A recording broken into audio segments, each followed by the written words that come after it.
ghost in the machine, angry kid, bad at every level, calling out the kings and the pixelated devils. Paradise is burning down, words of paradise, burning down the town. He talks, he fights, he stays up through the night. Paradise is burning down, words of paradise, he wears a digital crown.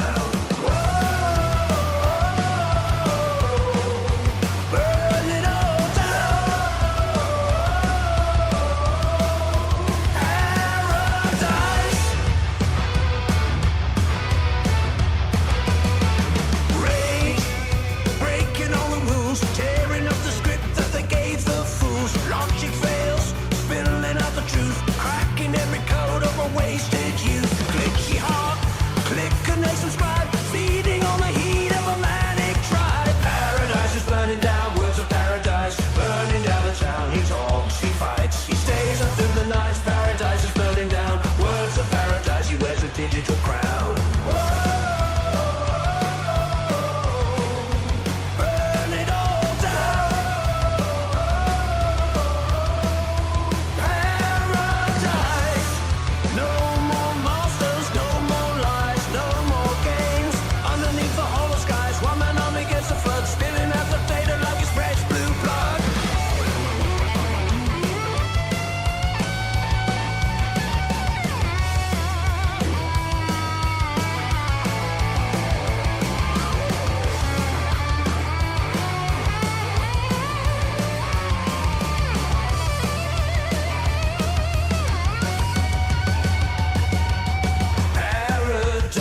Is burning down, words of paradise, burning down the town. He talks, he fights, he stays up through the nights. Paradise is burning down, words of paradise, he wears a digital crown.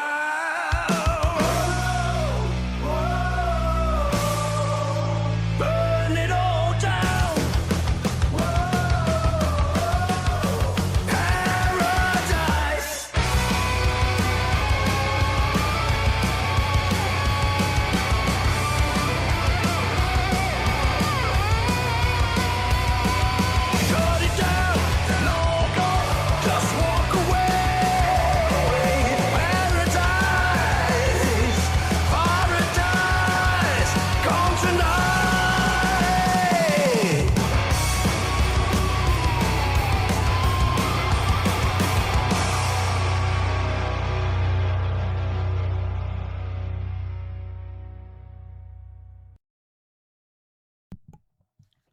Welcome back to the Lunch Hour. How are all you vital idols doing? Oh, we got a show for you today, baby. We got a show for you today, and it better be a good one because I didn't get a video out. I was hoping to have my video out today, man.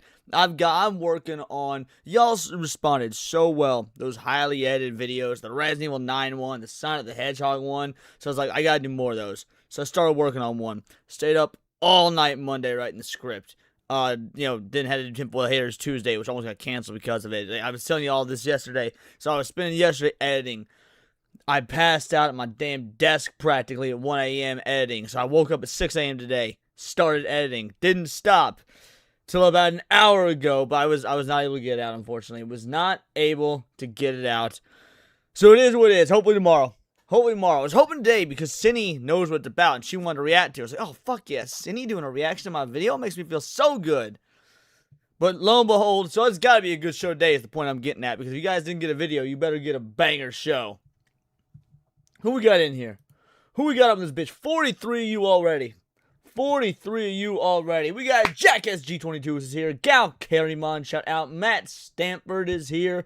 Thallow Greenskin. We got the War Wizard. Mass Hysteria, James Breitner, what is up? We got, we got Scotty G. Draconic is up in this bitch. Who else? Let's see more of you. Yeah, look at that. Lol, no Google, not giving you my name. You could goddamn right. You don't trust the Googles with shit. C-Brew is here. Rabnad Skubla is up in this bitch. Rabnad Skubla is here. Did I miss anybody? If I miss y'all, I'm sorry. I'm scrolling through. I'm looking. 13 Dragon of Light. Can't miss the Dragon of Light. Shout out. Is there anybody? Alrighty. I think that's everyone. Just saw the fun tap. Oh yeah, absolutely. The Assault on Twitch HQ fund. Absolutely. Well, dude, I've noticed. One home. Hey, new here. Did you happen to see Leaflet latest debate? It's funny you say that. I haven't seen it yet. I've seen clips of it. And here's why we haven't seen it yet. Because you said you're new here. Last night I put in our Discord, usually we cover multiple topics in a day on these streams. Usually, we go for somewhere between usually 2.5 to 5 hours, and we cover multiple topics. Well, that leaflet debate's 2.5 hours long. So I put in the Discord last night, ran a poll saying, what would you guys rather do? Multiple topics like normal, or spend the whole stream going over that debate? Because it's 2.5 hours. This is going to make the stream like 4 or 5 hours long. And regular show with multiple topics just barely won out. Regular show with regular topics just barely won out. So yeah, I've not seen the debate yet, because if I did watch it, I was gonna break it down live today. So I'll probably end up just watching it on my own time. But shout out, I appreciate that you're here. Thank you for being here. Means the absolute wild to me. Draconic's a sick intro. Thank you. That intro was about 28 hours of work, give or take. Yeah, I appreciate that all y'all are loving that intro. I ain't gonna lie. I've had the same background for my desktop since like 2022. I did in fact change my desktop background to the leaflet and Cinny hugging each other scene. Maybe it's a little narcissistic since I'm the one that you use the AI to make that. It's like, oh, this is so good. But yes, that is the background to my PC. In fact, I'll show you guys right here, just so you know I ain't lying. There we go. Background of my PC. What can I say? I guess that, I don't know if that makes me narcissistic or not. I'm not sure that makes me narcissistic or not. Now make them kiss? No. We don't do gay shit up in this bitch.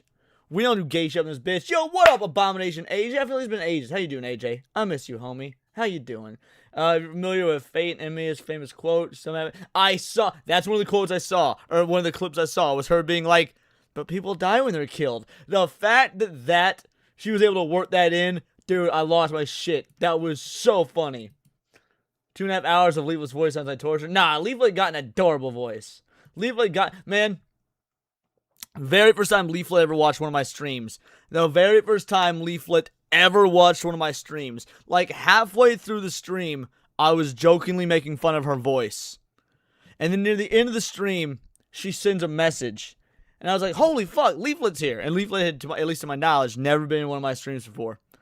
And so I was like, oh, Leaflet's here. And then she types in, yeah, I've been here for a while. And I was like, oh no. She probably heard me just straight up just ragging on her voice. Absolutely joking. But you do a lot of gay shit. I mean, you have your own sussman. Okay, yeah, it's true. That's true. Adder, about to eat chicken nuggets with lots of ketchup while watching your stream. You still gay, though? You know what? I may be gay, but you're the one eating sugar, because ketchup is filled with sugar. Unlike your boy here, because, guys, this is the lunch hour stream. Now, obviously, we go for a lot more than an hour, but you get my point. So I hope you're eating plenty of protein. There's protein in chicken nuggets. Your boy got that green tea. Absolutely no sugar. Alrighty. Let's get into it, guys. Before we actually talk about the stuff that's in the title card, we got Rachel Wilson, we got the VTuber stuff. This is going to be a pretty misogynistic heavy episode. Y'all thought yesterday was misogynistic? Bro, today going to be crazy. But before we get into any of that, I need to know if you've seen this. This has been making the rounds on X.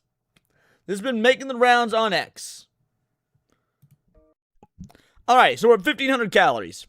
We are at 1,500 calories of vegetables.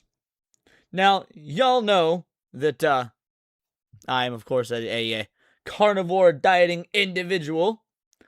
By the way, I don't even know if this is accurate. I don't know if this is true. I don't care. We're going to act as if it's true.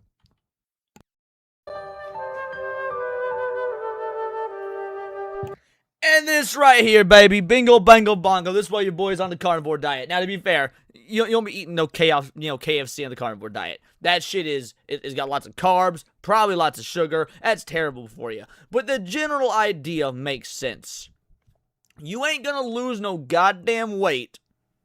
If that's what you're trying to do, if you're trying to lose weight, you're trying to get in shape, you're trying to build muscle, none of that's gonna happen with this bullshit right here. In fact, you're gonna feel bloated. There's gonna be a lot of water weight. This is bad.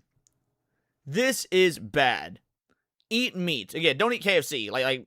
this shit's terrible for you. But 1,500 calories on meat in general. Yes, that's how you do it. That is how you do it. There's no shot all those vegetables add up to only 1,500 calories. Yeah, who knows? It could take more. Who's to say? Look, I ain't no vegetable expert because I don't eat them. I'm no vegetable expert. I don't eat vegetables. But the fact of the matter is, y'all want to actively lose weight, you want to get in shape, you want to be healthier, you eat fucking meat. And I love how people have been reacting to this. All this tells me is just how calorie-dense meat is and why it's a good choice for food. Wait, I don't have to spend 3 hours chewing through lettuce to get full? I can just chomp on a chicken leg? Yeah, you're goddamn right. Now here's the dealio. You don't want the leg. You want the wing. Let's be real. You want... The leg is fine. I think the leg is the weakest part of the chicken, bro. The thigh. The breast. Your boy likes thighs and breasts.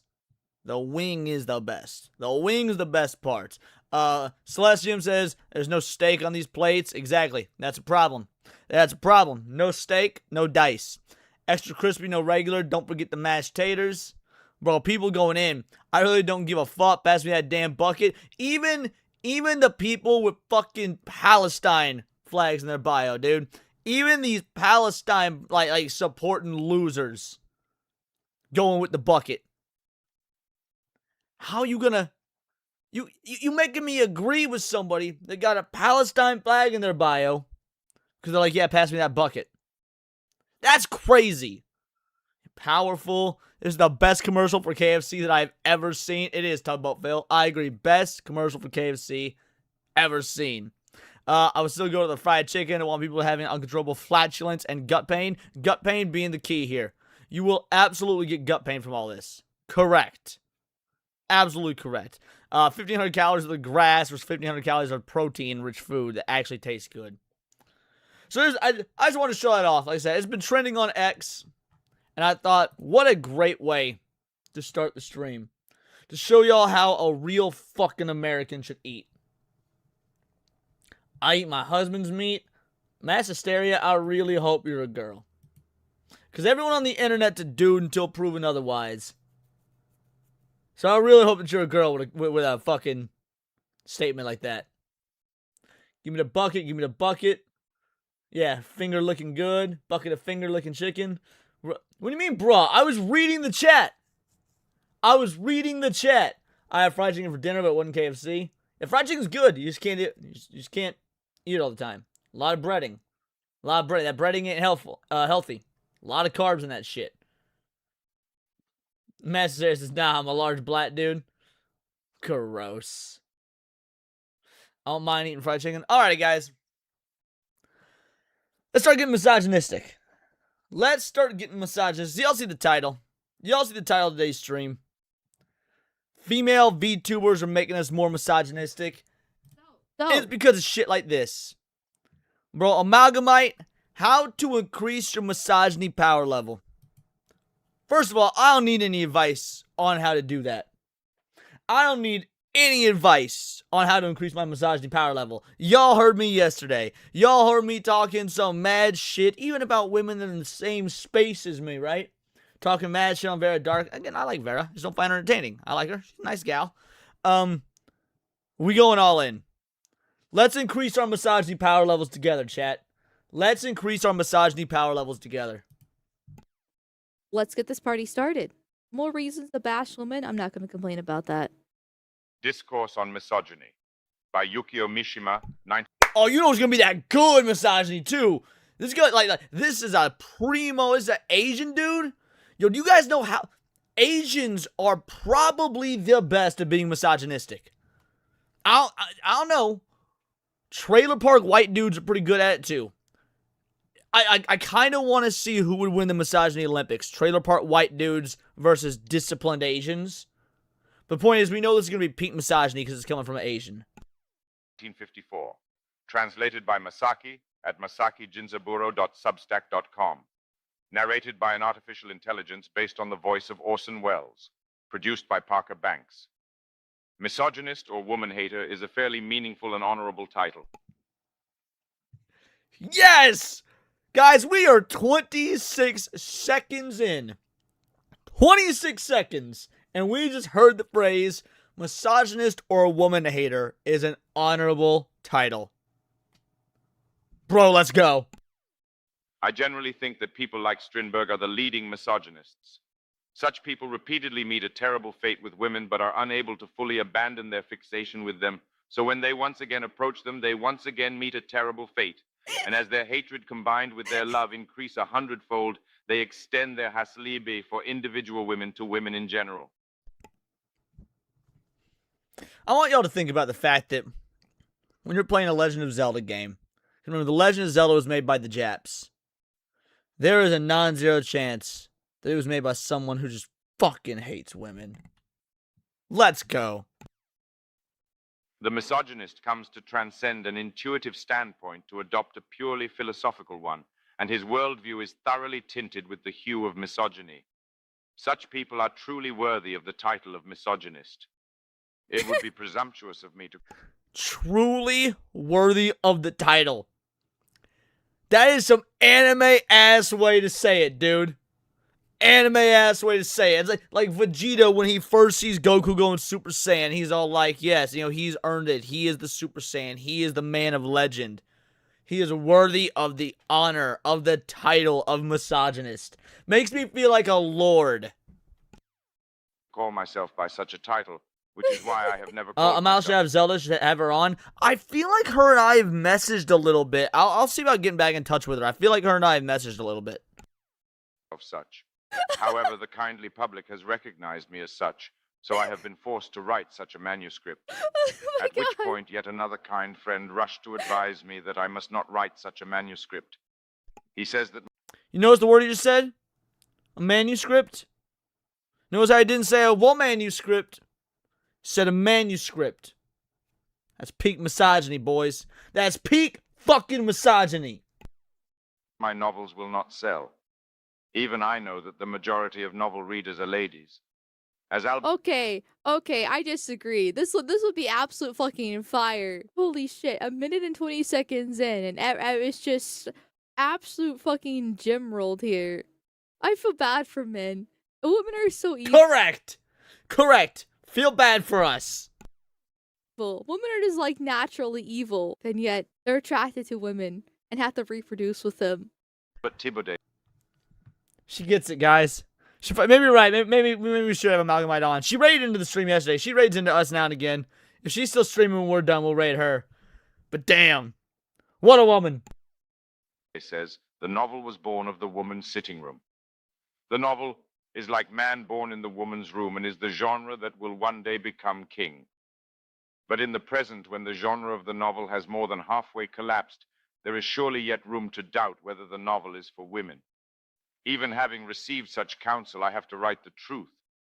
On the whole, rather than being a misogynist, I simply think in the old-fashioned way that women are not to be taken seriously. All right. I need to find this original video. I'm going to put it in my watch later. I feel like there's a million different ways we can use that quote. A million different clips for super chats. It's like, I feel in the old-fashioned ways, women are not to be taken seriously. God, this is so good. And YouTube can't get mad at me. I'm breaking TOS. This is on your platform, bitch. Oh my fucking god, this is worth the $20. Holy shit. Do not take women seriously. That includes me. This is like a bedrock fucking base level here. Holy shit. Women are inferior, and I have rarely met a woman who is not foolish. This naturally includes clever fools. In truth, further, I am afraid of women, but what I fear most in men also is the foolish man. The foolish man, the simp, the fuck. See, even the Japs knew of the concept of the simp 80 years before streaming, baby. That's right, the foolish man who will bow down and kowtow and kiss the feet of the fucking woman. Like Kata. Indeed, there is nothing so fearful as a fool. As a note, because there are also foolish PhDs and many intelligent people who have received no education at all. Where's this been all my life, man? Dig this man up. Right. dig this man up, make him president. We can overlook the whole "you had to be born here" rule from Mr. Yukio Mishima here. Yukio Mishima, I will allow to be the only non-natural born citizen that can be the president. I am not taking educational attainment into issue at all. Having spoken thus, there will surely appear women who will twist my words and take pity on me as an unfortunate man who has never met a truly intelligent woman. They may assert as much. However, There's no such thing as an intelligent woman, at least not to the same scale as a man. There's this quote, I'm gonna misquote here, but it's so fucking true. The reason why there's no women Einsteins is the reason why there's no women Mozarts. Men have just naturally higher IQ than women. And Oh, my dick's getting rock hard. they can hit the higher peaks to be able to create absolute masterpieces or like massive breakthroughs in science that woman just cannot hit. It's a whole different, and plus on top of it, it's a whole different skill set. Women do actually have a purpose. I know. Please tell it. If she's about to go into the diatribe of how women's purpose is to have kids, raise a family, be homemakers, God, let's go. Guys, I know I said yesterday that I don't find a lot of females on YouTube to be entertaining. To be fair, I've not watched a whole lot of Amalgamite. That might change today. I guess I'm not enough of a misogynist here. I'm defending women. They have a different skill set, and it's not made for these wondrous works of arts or advancements of humanity. It's for just the procreation. Women can't make art. Exhibit A, the Barbie movie. And nurturing of the men to bring on the advancement of humanity. So they do have a very important purpose, but they're not the leaders. There's no such thing as an actually truly intelligent woman. women, that is, women who live constantly in the illusion that they are individual exceptions to the rule, are in We got Dizzy Lizzy coming in with a 2-banger. Says, Amal's stupid giggle brings gay joy to my heart. I'll allow that comment. Shout out. Thanks for the 2-banger. fact representative of foolish women. The meaningless vestiges of the chivalric spirit earn frowns from Japanese travelers everywhere in the West. But that such tendencies are spreading in Japan as well spurs on the sincerity of my patriotic concern for Japan's future. Hold on. This part's actually important. We're not gonna troll. This part's because I've been talking about this for a couple years now. I want y'all to listen to this back. This is very important. The meaningless vestiges of the chivalric spirit earn frowns from Japanese travelers everywhere in the West. But that such tendencies are spreading in Japan as well spurs on the sincerity of my patriotic concern for Japan's future. How many videos have I done up to this point? Y'all have been watching me for a while. You'll know the answer to this. Maybe not the exact answer, but you'll get the gist. How many videos have I done about the wokeification of Japan? How I'm tired of people being like, oh, Japan's still based. Japan's still so based. Japan still puts out anime. It's free speech. Bullshit. Anime, video games, manga, all of it is being co-opted by the covert feminists, by BlackRock, by this modernity mindset that is, just permeated the West. It's now permeating Japan. That is why you see insane amounts of censorship. That's why you see the, calls and clamors for more female representation in anime, more diversity, this, that, and the other. Because you have these, a great example is the vocalizers. These green-haired women that go to Japan, that live there. They're the in-house localizers, people like Capcom. So that it's not even getting localized here in America anymore. It's not the Capcom shipping the product over here for the localization. They're doing it in-house. He saw this. Mr. Yukio Mishima saw this God knows how many years ago. It's only gotten worse. Even I open doors for women, allow them to enter cars first, and lend them an arm when crossing the street as a compromise with the world. But inside, I am telling them to eat shit.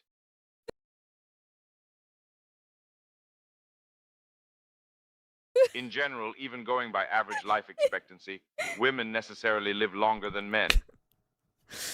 Yeah, and Daniel Tosh nailed why. You ever hear that Daniel Tosh bit? He's like, yeah, Men die faster than women. Why? Because we fucking want to. Because we fucking want to. I don't have to deal with your shit anymore. And it is strange that short-lived human beings must take care of long-lived human beings. Montherlant mocked and insulted women, and this... I mean, it's technically because men go to war, and so they die a lot more, versus women stay at home and can stay fat and comfortable. Men And fat women are gross. Say it with me, chat. Say it with me. Not just fat women, to be fair. Fat people. I want to see all y'all in the chat. Fat people don't deserve love. Because they don't. are more risk takers. What up, Zax? And they're like, once again, going back to being the leaders. Even if they're not like a CEO, they're still leader of the household, so they actually take on a lot of burden, responsibility, and stress. And stress does eventually kill you. Overall, all those different factors do lead into a slightly shorter lifespan. young nobleman was surely full of But indignation. I don't even think that's necessary. I mean, what she's saying is true, but that's not the whole picture. I'm pretty sure, like, let's say you've got elderly men and elderly women. It's not just like, oh, they die younger because they go to war and stuff, therefore the average age gets skewed. If you've got two individuals in their 80s, a man and a woman, it is likely the man's going to die first. Like, men just have a shorter life expectancy, because it's not by much. It's like women is like 87 and men's like 84 or something like that. At the chivalric spirit. However, since he did not attempt a revolt against the Christian spirit, which formed the womb of the chivalric spirit, his novels are exceedingly tepid, and they are comical for a Japanese to read. My misogyny surely has deep roots in anti-Christianity. Thus I view Hold on. We gotta listen to this back. This part we'll see. chivalric spirit, his novels are exceedingly tepid, and they are comical for a Japanese to read. My misogyny surely has deep roots in anti-Christianity. Thus, I view Christianity as the most harmful thing that modern Japan has adopted from Western civilization. Okay, well, he's wrong there. He's wrong there, because real Christianity is misogynistic. Real Christianity is misogynistic. He is incorrect here. But then again, probably learned all that Protestant bullshit.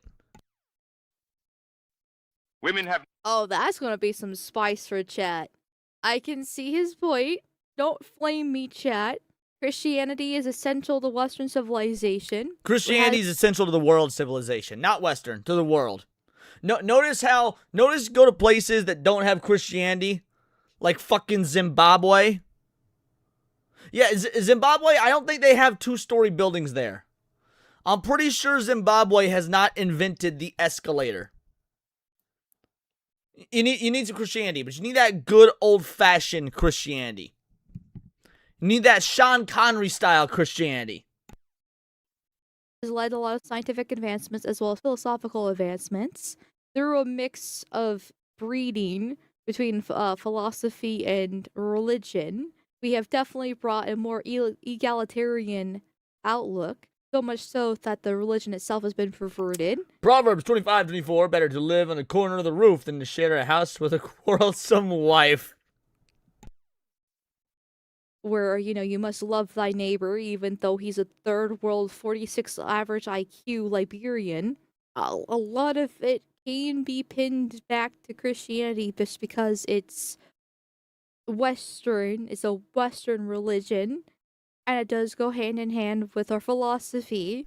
Well, I'm not saying just saying Christianity doesn't really work. I mean, so it does in the general sense. How many different denominations of Christianity do you guys think there are? Like, if you had to give a ballpark number, give me a ballpark number in the chat. On average, what you think the total number of denominations, different denominations of Christianity there are. Because obviously you know the big ones, Protestant, Catholicism. But even within that, there's subsects. So, adder. Way off. Rabnad Skubla, way off. Now, again, I'm not talking about major ones. I mean total. What? No, it's not one, everything else is heresy. We're talking different denominations. Now, if you're talking about, because I get what you're saying, over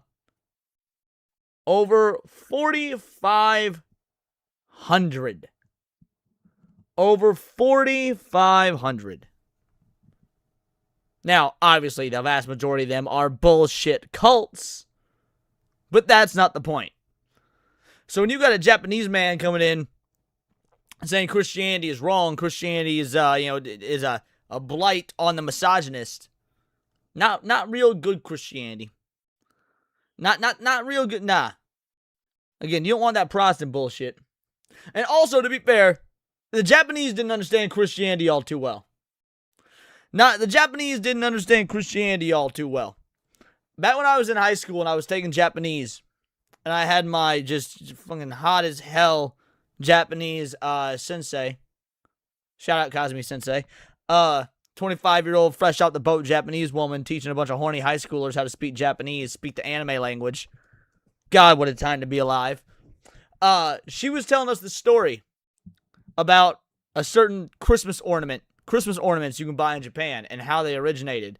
And this shit's funny as hell. And I've probably told you guys this story before, but we're going to tell it again because I know we got a lot of new people in here. So in the 1800s, after the Meiji Restoration, it became real common for Christian missionaries to come to Japan and spread the gospel and whatnot. But obviously, there's a bit of a language barrier. Bit of a language barrier. What the Japs were able to pick up was a couple of things. Christmas and the crucifixion. They knew that we really liked Christmas, and they knew we really liked nailing motherfuckers to crosses. So to this day, you can buy crucified Santa Christmas decorations in Japan because of the language barrier. Not making that up. Yeah. Wicked. I agree. I want a crucified Santa fucking Christmas decoration. Next week we might need to do more quartering if you look. Shout out, thank you for the 2 Elmervoff. Maybe. I don't know. I didn't find it as interesting as I wanted to yesterday, but if you guys did, then maybe we will. Maybe we will. Shout out, but I appreciate the 2-banger. Yeah, so my point with that whole story is the Japanese didn't understand Christianity all too well. I fully agree with that standpoint. If Mishimina and modern pagan/atheists could understand what a good Christian must be always aware, they would have converted. See, that's the thing, right?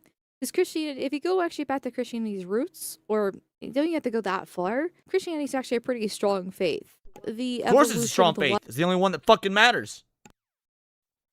Western world and liberalism, egalitarianism, has also brought in the evolution of Christianity as well. De-evolution, but I get what she means. But it's not something I see people actually talk about. A lot of people... Well, the reason you don't see a lot of people talk about it is because most Christians in the modern age, especially Christians in the West, believe that egalitarianism is fundamental to Christianity. They believe that it was part of Christianity from the beginning. They don't realize that this is a bunch of New Age hippy-dippy bullshit. Like, the way that back in the 14th century, that various kings and whatnot used to kind of twist and alter the Bible to fit their rule of law, the same has been done in a secular fashion. You have a bunch of secularists that came in, kind of cherry-picked all the be nice to each other parts of the Bible, and have raised generations of Christian midwits into thinking that that's the whole Bible. Go back and blame Vatican II for the modernization of it. They say, oh, commies infiltrated the church, different things like that. Once again, Catholic background here, so I'm coming from that perspective, which I would agree. But as someone who believes liberalism is just a stepping stone to communism... Your belief is correct. Amalgamized belief, liberalism isn't just a stepping stone to communism. It's one of them there Japanese bullet trains. Shout out to Randall Zana, gifted an Awards of Paradise membership. You're absolute legend. You love to see it. This is for you, since a girl Amalgamite did bring up communism. No offense, but it sounds like some fucking commie gobbledygook. Shout out, Randall. Thank you for the dono. It kind of goes hand in hand, and I don't really know how to... I would have to actually sit down, ponder, and read like 25 different books before I could actually properly articulate. See, and this is where she's wrong. She's not being a proper misogynist. Because as a woman, even if she sat down and read those 25 books, she still wouldn't be able to articulate it as well as a man. Even then, it probably wouldn't be to the same extent as this topic actually deserves. All right, I jumped the gun. She more or less acknowledged that. Well done, Amalgamite. I should have waited. Patience is a virtue, after all. Articulate and actually formulates a proper argument for this. Just 25 random books? No, you already read Milking Farm. Fuck you. 25 Milking Farm novels. No! It was much easier to be religious back Bro, in the this day. stream is already sitting at nearly 400 views. We are 397 views.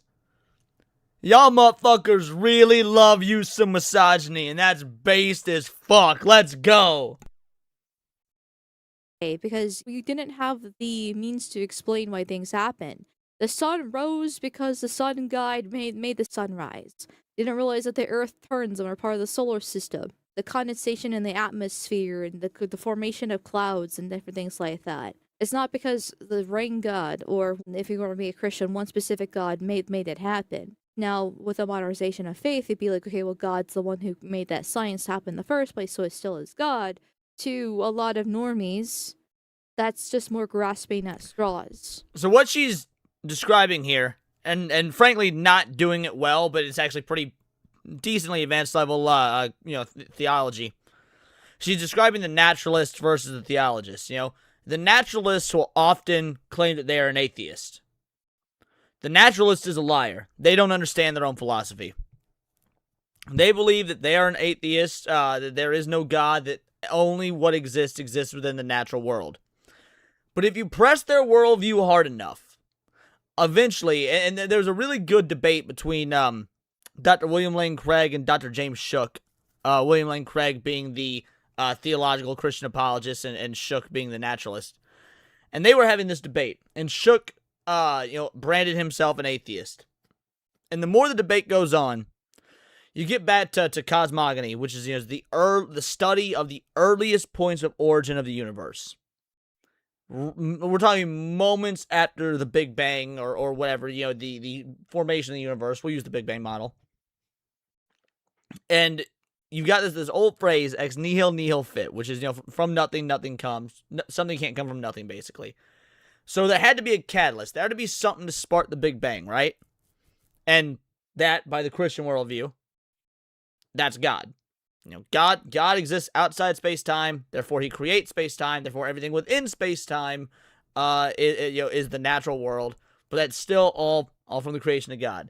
And basically he got Dr. Shook to acknowledge, maybe there's something out there, but you can't convince me it's the Christian God. That's fair enough. That's fine. I mean, I disagree, but you know what? That's a step. His thought process did step forward. He went from being an atheist naturalist to acknowledging agnosticism, that there's at least a higher power out there.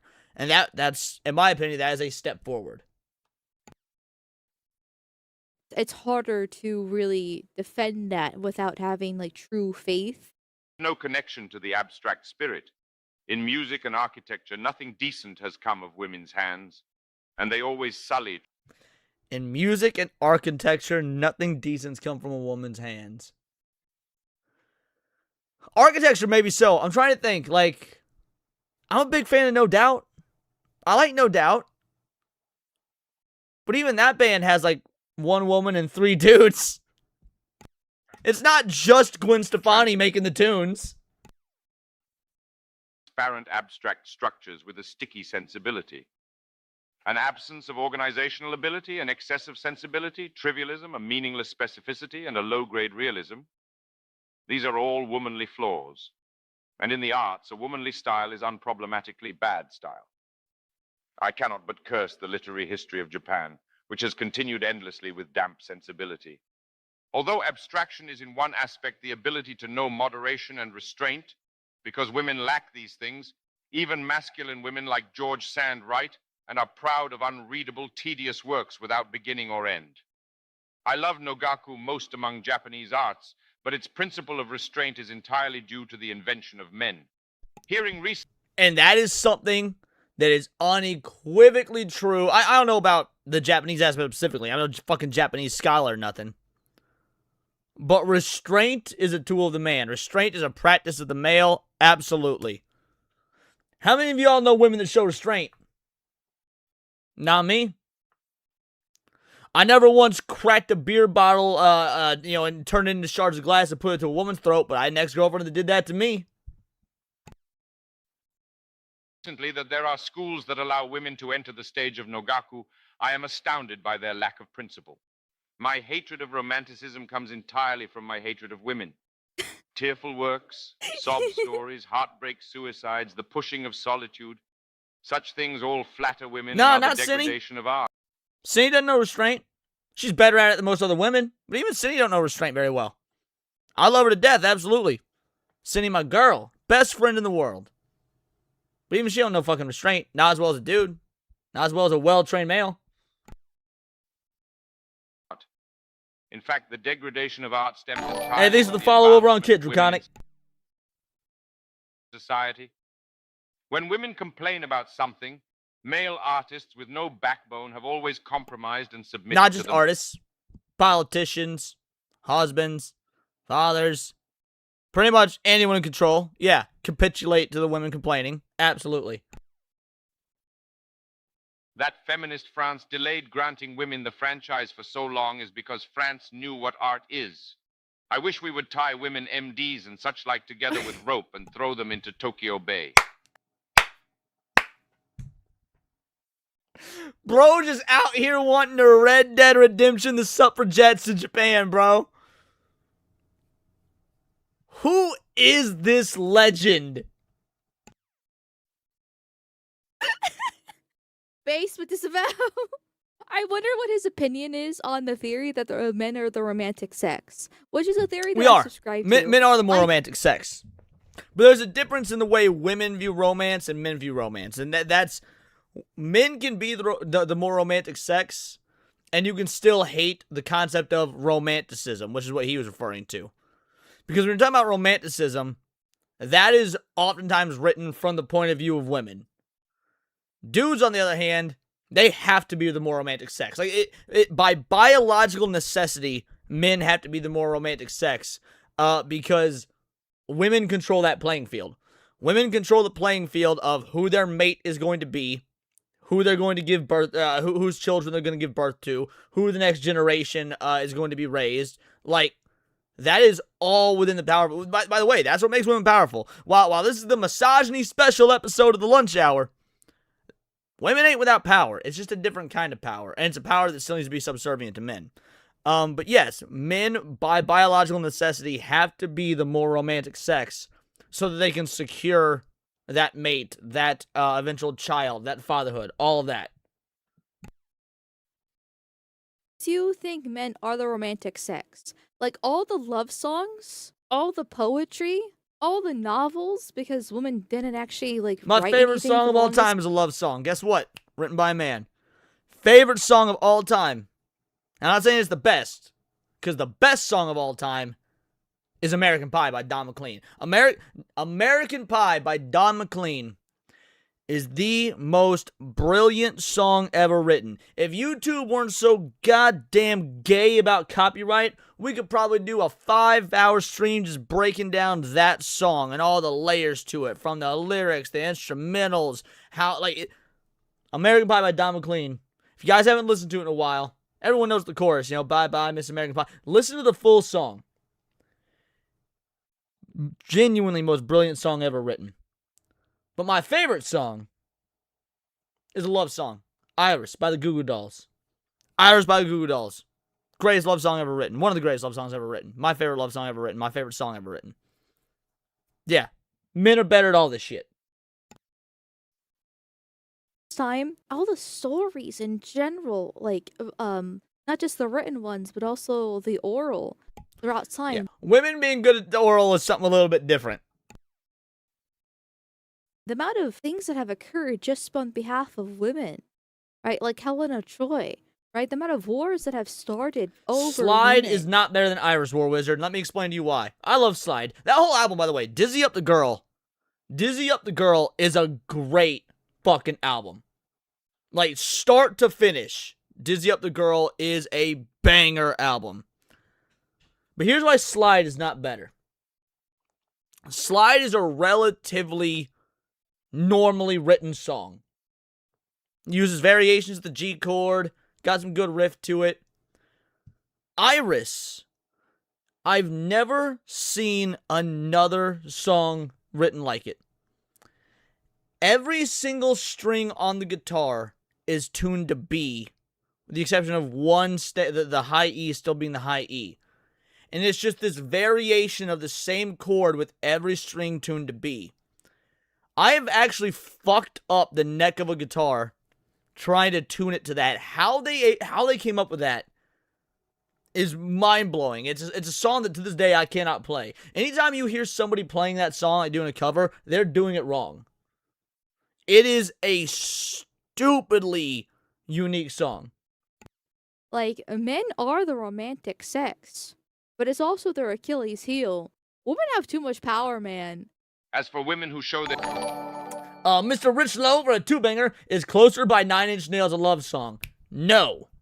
However, it is an incredibly sexy song. It's a great club song, great stripper song. Like, Closer is not a love song, but it's definitely a real sexy song. Again, Name is not better. Name is a good song. I like Name. Name is a very good song for like entry-level guitar if you want to learn. That and Sympathy are probably like the two best Goo Goo Dolls songs to if you want if you're gonna learn guitar and just want basic chords and shit. Name and Sympathy are both really good songs to go to. Song came out when I was in the fucking car. That song came on when I was in the fucking car with my grandma. Dude, that's awesome. Closer, come on, that's awesome. their faces in public like ancient Greece, sophisticated prostitutes are alone enough. The corruption of morals has also occurred from the side of women. A morality that reduces men's ability for work and binds men to a sexual existence was proposed from the side of women, and countries like America have sustained frightful harm thanks to women. Yo, where's the lie, baby? Where is the lie? If you're learning guitar, start with Iron Man, Enter Sandman like the rest of us did. Nah.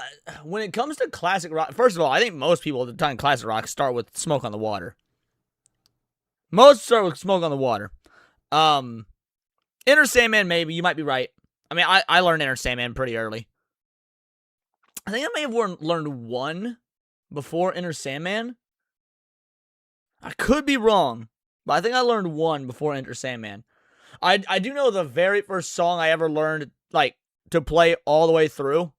The very first song guitar I ever learned to play all the way through. I learned it within my first, like, week on the guitar because it's that easy. Was Damn It by Blink-182. Damn It by Blink-182 was the first song I ever learned all the way through. Evil humanisms are always womanly. That morality particular to men, the morality of Rome, was distorted by Kryptonite was another one of the first ones I learned. Yeah, I learned Kryptonite real early. Christianity into a universal human morality. The corruption of morality began at that time. The neutralization of morality began. Such things as War Wizard coming in with a 5-banger. If we're comparing favorite songs, Sultans of Swing by Dire Straits, best guitar riff known to man. Sultans of Swing is a brilliantly written song. Now you say, you know, best guitar riffs and whatnot. That's if I'm not mistaken, Sultans of Swing has like 3 different lead guitars plus a rhythm guitar. So it's got 4 guitar parts, which is bananas. Maybe it's 2 leads and then a rhythm, so maybe it's 3 guitar parts. Either way, Sultans of Swing is an insanely written song guitar. That and what's the song by Boston? More Than a Feeling. More Than a Feeling is not my favorite Boston song, but when it comes to their best written songs on guitar, yeah, Sultans of Swing and More Than a Feeling are both some of the best guitar songs ever written. monogamy are mythical sophistries that ignore the distinction of sex of morality. Women Also, thank you for the 5-banger. fixate on that. They fixate from a human perspective. Interesting here. So, I mean, not like this is already spicy enough with a Christian debate right there. But monogamy ignoring sex. Because there's technically is an argument there. One man can impregnate multiple women versus a woman can only be impregnated by one man.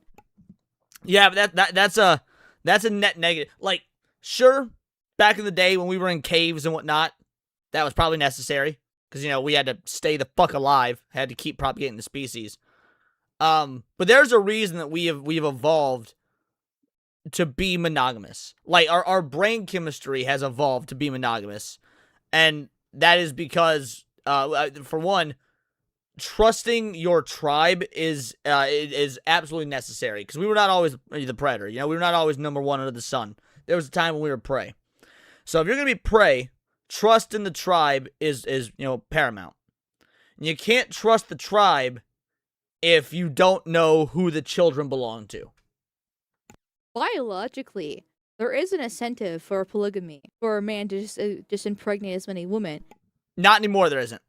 There's a time when that was the case, but not anymore. Ideally, the man's also supposed to protect and provide for those women, because if he just up and abandons them, the woman dies, and therefore also the child dies, and that's where it comes into, like, there's different religions have different structures. Like, even in Islam, where you can have multiple wives, there's still kind of a limitation on how many you can have, and you have to be able to show proof that you can provide for your previous wives as well. And you know what? I don't understand how they do it. I don't understand how the Muslims can have so many wives. Because children are expensive. And their wives be like 9 years old. Because you can't just, like, leave them high and dry like that. Cultural and institutional impacts to just kind of control that to a certain degree. Because, I mean, one, it's suicidal because you're destroying your legacy by just leaving them high and dry. And two, it's a bit cruel to say the least. But biologically, there is only the incentive for polygamy. However, it also leads to more warring states, because when all the women are being taken by one man, or a select few groups of men, like you know, like the elephant seal. it leaves the rest of the men to not be able to procreate, which then causes problems there. They have to actually fight for those women to get control, which then... El Murdoch with a two-banger. I'll tell you how, as a government worker. Well, I'll tell you how, as a government worker. Welfare and stamps. Welfare and stamps. I was more just wanting to make a joke about Muslims having child wives, but yes, that's true as well. Thank you, Murdoch. Thank you. And creates a more violent people, and that's not exactly a stable society at that point. Or monogamy, where one man gets one woman, they can have multiple kids, is that way, especially if they have them young enough, which doesn't happen in the modern world, but that's what's supposed to occur, right? Get them when they're 19, okay? Then every man can procreate, and you don't have that, and you can there's more stability there. You can have more wholesome family units and work together, because you're not at each other's throat constantly for reasons. No, we don't call it exhaustion, Murboth. We call it fatigue.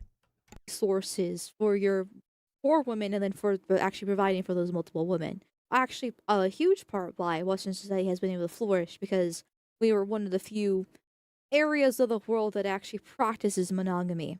Both sexes are romantic, so the man's romance is more born of passion than a woman. All women's fantasies are being dominated and controlled, which is correct. Because again, there's a reason that's a woman's fantasy. It's their biological natural place. Now, that doesn't mean there aren't outliers.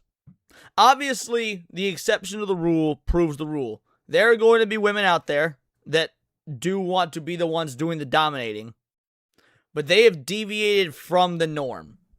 The normal biological disposition for a woman is to be dominated, is to be subservient. It's not that surprising, seeing that, way back in the day when the warring nations had to fight, the best way is just to take the woman and make them their own. It weakens the other tribe because they're not able to procreate with their own woman once again. And so therefore women just naturally develop this little fetish to just be taken and dominated because they are the weaker sex. It's a fetish. They just want to be desired. I don't know that I would call it a fetish. I mean, I guess definitionally it is also a fetish. But I don't know that you could call a biological predisposition a fetish. Like, dudes, by and large, and again, there's outliers, but exceptions to the rule prove the rule. Dudes, by and large, are attracted to women with wide hips. Well, if you're attracted to a woman with wide hips, that's because that is evolutionarily because, you know, they can give birth at a more in a safer fashion. Back in the caveman days, dudes wanted to knock up women that could give birth and not fucking die. So having a sexual attraction to wide hips, it's not really a fetish. Just like how women want to be dominated, I don't think is a fetish. Fired and dominated. That's it. Very simple. That women were given this foothold caused the morals of men to collapse. No, I'm not saying ass is superior, JT. I'm not, because I'm a thigh guy. I ain't knocking ass. I like ass. But thighs. Thighs, baby, are the just undisputed king. That's right. Girl, get you a thigh guy. Men lost the integrity of the Romans and learned to lie. Men learned that lying from women. Christian morality fundamentally contains hypocrisy. That is because the Yes, thighs and ass go hand in hand, preferably in my hands. Yes. moral aim, the concocted universal humanity, lie in the equality of men before God. Contrary to this, in the pagan world of antiquity, to be human was to be a man. Men had moral responsibilities following the enhancement of manly virtue. I disagree with that completely. The pagan world often defaulted to at least old world history versions of egalitarianism, letting women in control. There's a lot of matriarchal societies in the pagan world, so I completely disagree with his assertion here. This is because it is the function of men to comprehend the structure of the world, lend a hand to its construction, and will its domination. As a result of men having been caused to lose this pride, men have permitted themselves to abandon their position as specialists in morality. Women have been allowed... See, again, specialists in morality.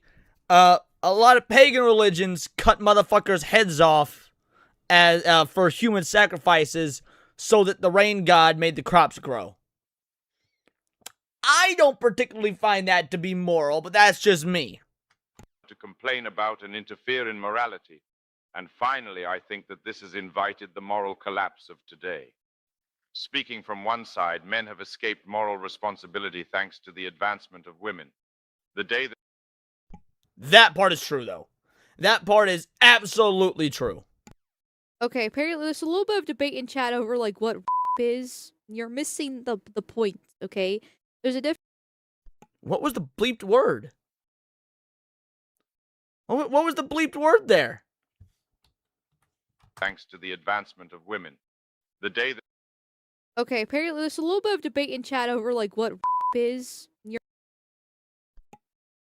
God damn it! I can't tell. Oh, rape. Gotcha. Rape. missing the point, okay? There's a difference between fantasy and reality because it's a fantasy. Just like how men want a woman to be nice to them and actually care about them, that's also a fantasy. But it's not actual that they desire.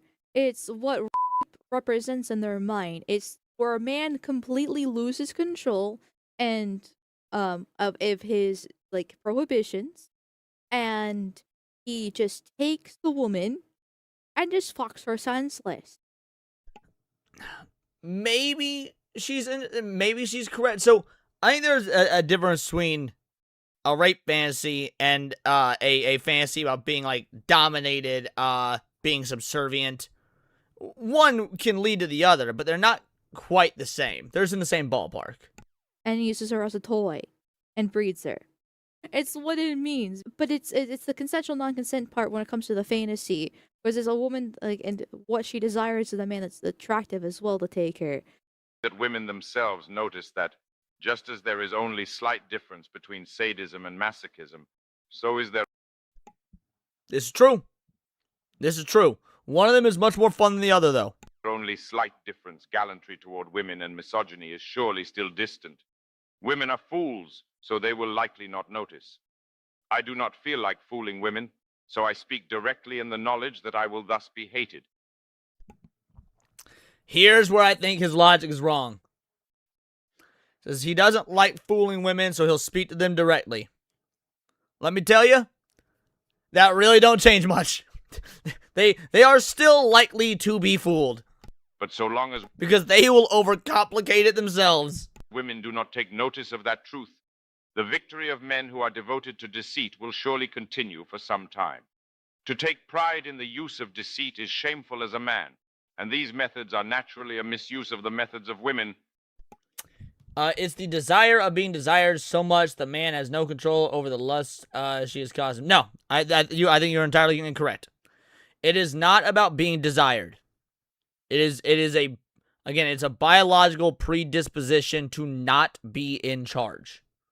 It has nothing to do with desire. Now, again, in the fetishistic sense, sure, but that's because in the modern society we live in, there isn't really an evolutionary need for the men to be in charge in the same capacity as they were, like, let's say, in the caveman days or whatever. But for all that, they are the most effective of methods. The Vicomte de Valmont of Dangerous Liaisons is a master of gallantry and well-versed in the nature of gallantry, that is, its purposiveness. Politeness for the sake of politeness is unrelated. Valmont would arrange every word of woman worship with the greatest sincerity, fully mobilize the flatteries that enchant the hearts of women, and then, once a woman had entrusted herself to him, discard her like a pair of worn-out shoes without looking back. Ladies may hold that compared to these, those like feminists who take feminism without purposiveness for the sake of feminism as a front are spiritually... Bro is calling out the fucking... He was ahead of his time. Or after his time? Right in time? I don't know where you would put this dude on the timeline, but he's nailing it. impotent. Women who think that such men are the allies of women... Is this dude still active? I highly doubt it, but let's see. Yoko Mishima.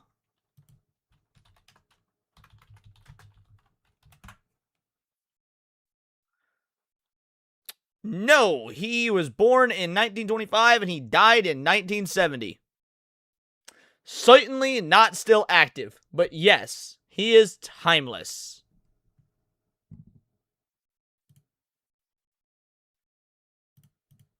are even more incurable fools than those who think Vicomte de Valmont an ally of women. Always beware the male feminist chat. Back in the day, there was something called a male feminist. I love how she has to say back in the day because the internet, like, online discourse in this space when it comes to the culture war stuff has progressed. I don't know if progressed is the right word, but has come so far. You don't really see the male feminists anymore. You don't really see the Steve Chives and whatnot of the world anymore. Back in the post-Gamergate era of the culture war, like we were talking about a little bit yesterday, the like anti-SJW era, the skeptic era, stuff like that. The male feminist was a massive presence on YouTube. And it was the most soy boy cuckold you could imagine. Male feminists are... Cause of death is a little shocking. What's the cause of death? Go check that again. It said he was possibly closeted gay. Whether he was or wasn't doesn't negate whether he's saying is correct. just like skinwalkers. They pretend to believe in the current thing, and to be on woman's side. Oh, Ran over by a woman? Oh no, he unalived himself. He killed himself. Gotcha. the pink tax, the glass ceiling, patriarchy, so evil. Oh my god, I know, sister. Guess what? And they're very weak, and so women are actually not attracted to them because they want a masculine man to tell them no, which is what a misogynist is. Hence why there was that whole thing back in the day where, like, I want a liberal man in a MAGA body. But, like, male feminists are, like, actual full, like, evil devils. Always stay away from them. They're only in it for the sex, because they can't actually get a woman themselves. So then they get a little bit frustrated, then, oop. It's the camp he took his life in, not an internment camp. Never mind. Wait, what? It's the camp he took his life in, not an internment camp. What other kind of camp is there? Yeah, I need you to explain further, because I don't know what you mean.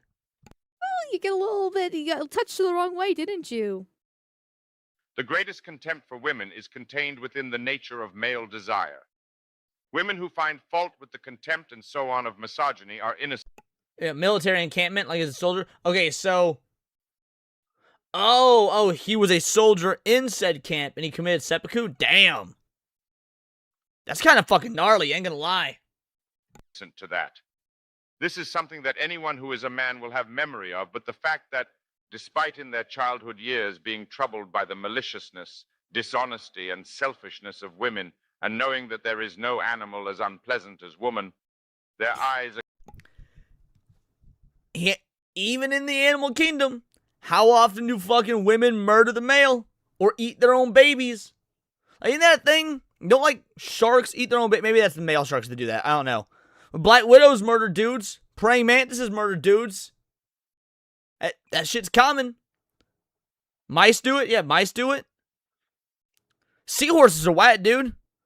Seahorses are so goddamn feminist, they make the dudes give birth. That's fucking gross. Seahorses are gross.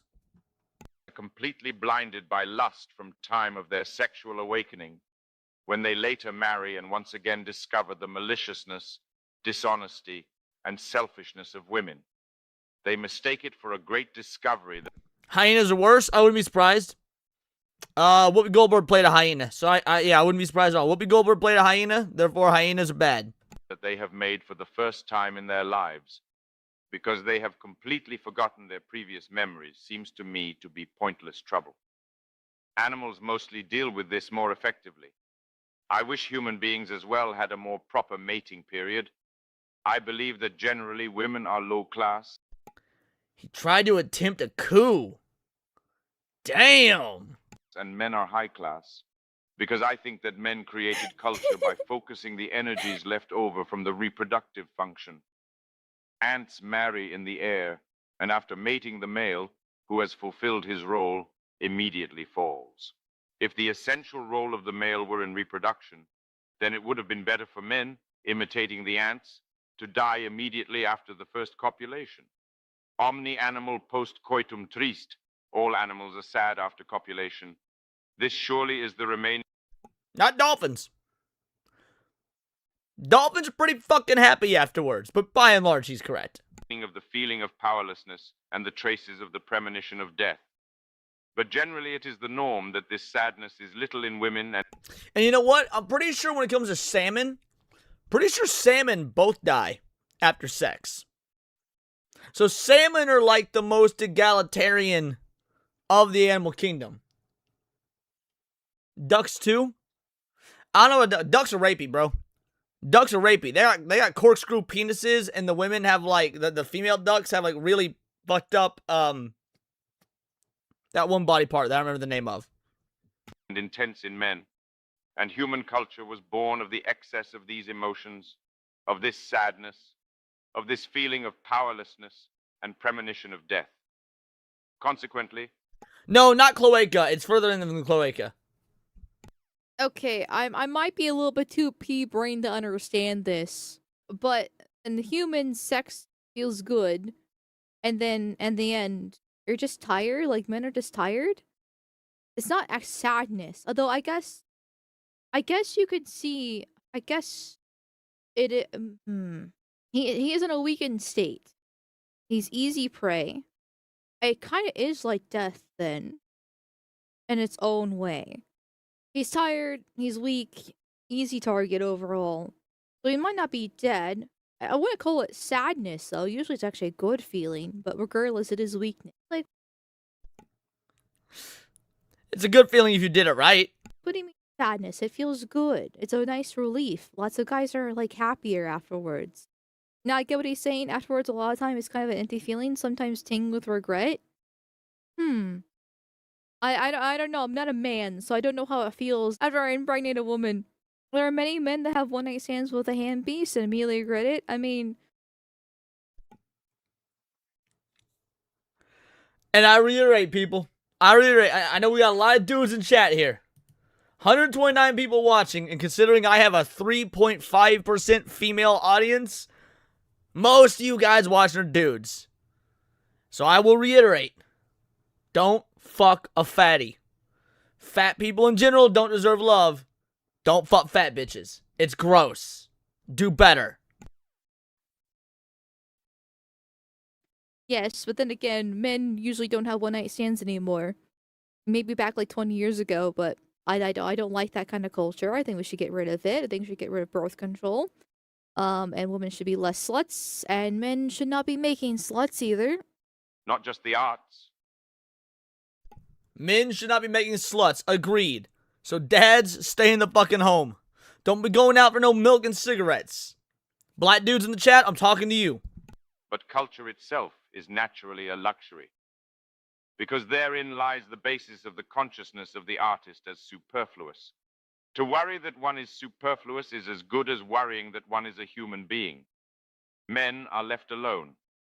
In the wake of pleasure, without the premonition of pregnancy, and without the hope of raising children, they are left alone. This solitude was the womb of productive culture. Consequently, women are incapable of tasting the original experience of art and culture more broadly. In tandem with the progress of culture, those who bore innate...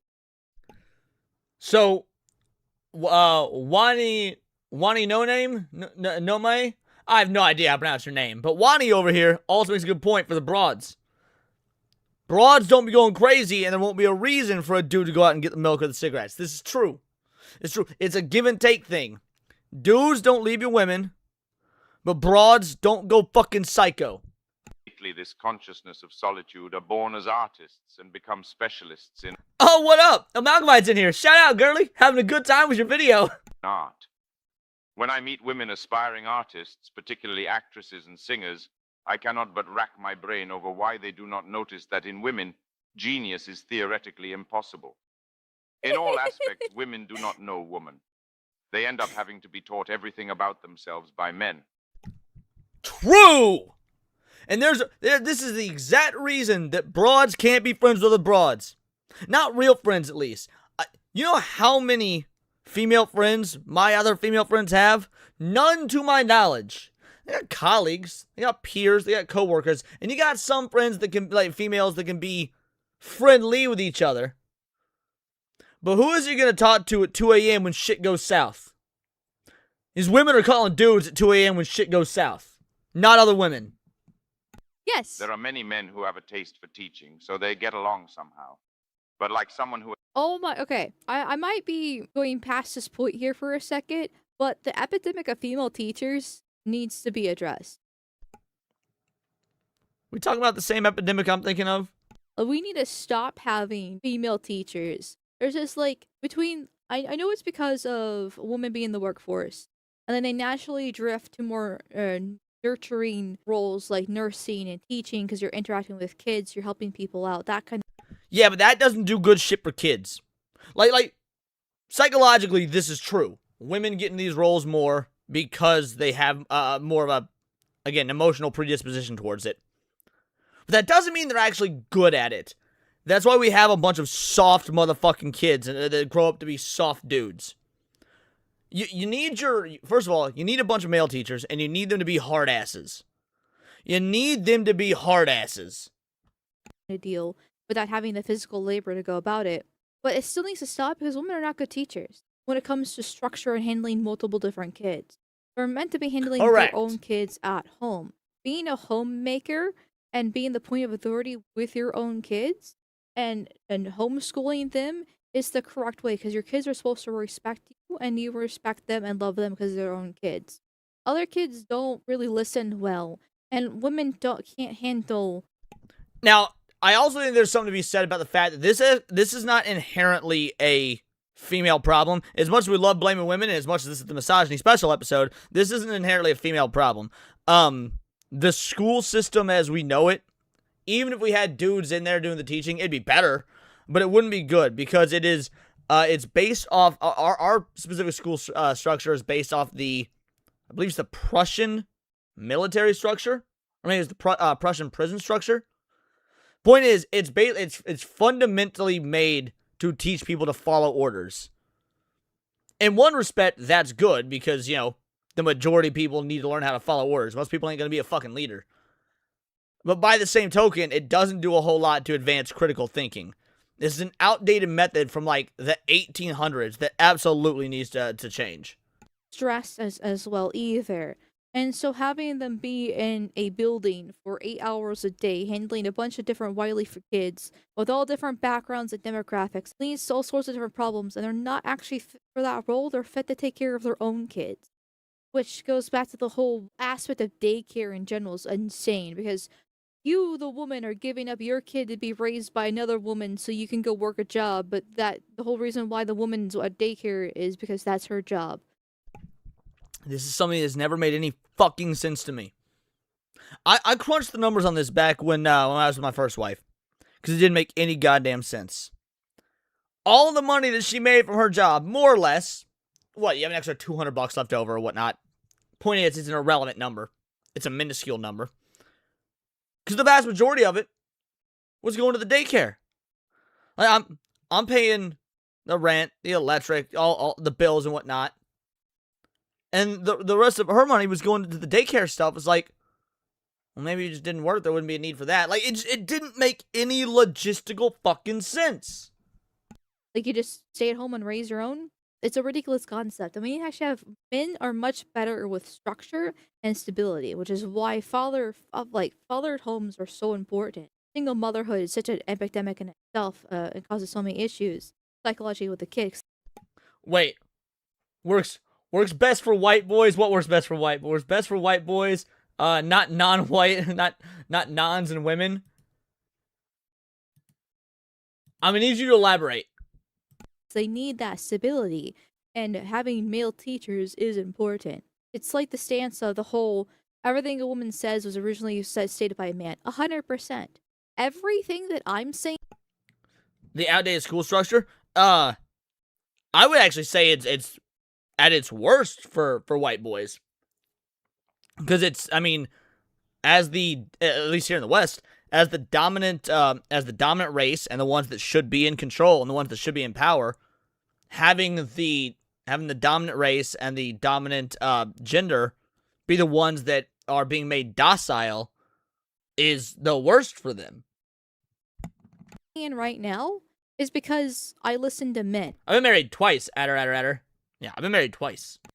I grew up watching fucking Sargon of Akkad since like 15, 16. Yes!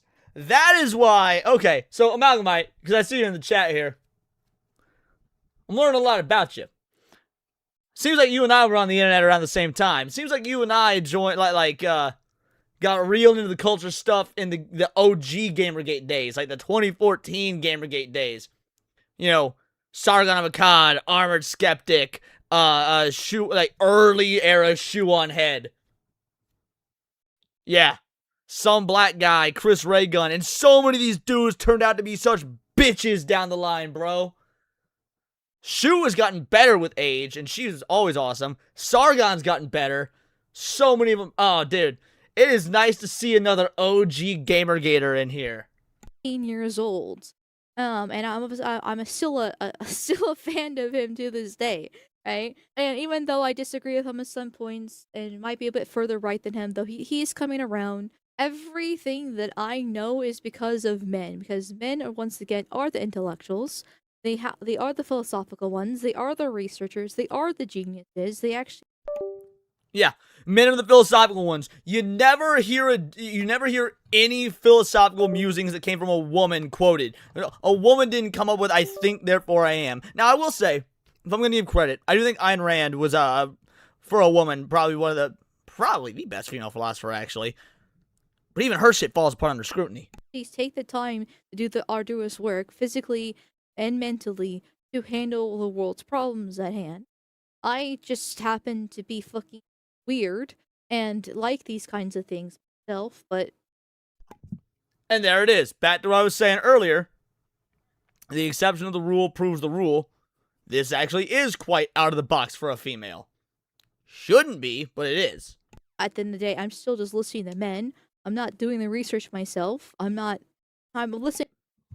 War Wizard Bread 2-Banger says, at the risk of giving a woman a compliment. At the risk of giving a woman a compliment. You and I are enemies now. Shout out, War Wizard. Thanks for the 2-Banger. To a man right now explain how women are awful and what a real misogynist is, for fuck's sakes. Like, it's just how it is. And that. I don't know if she was an atheist or an agnostic, but yes, she did not default to the church. You're correct. That's okay.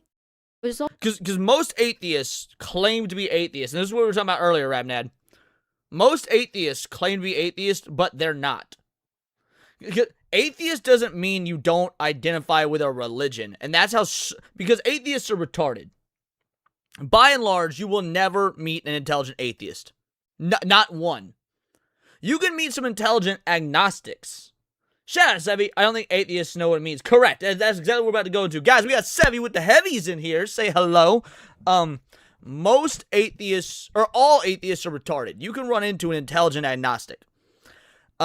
Atheists don't realize that it doesn't mean they don't believe in religion. It means they do not believe in any higher power whatsoever. Just the mathematical, there's a mathematical formula that defines, that notates the likelihood of there being a God, and it is some sort of higher power, and it is insanely likely. It isn't. We're talking like the idea of there being no God is like 10 to the something stupid power of not being the case.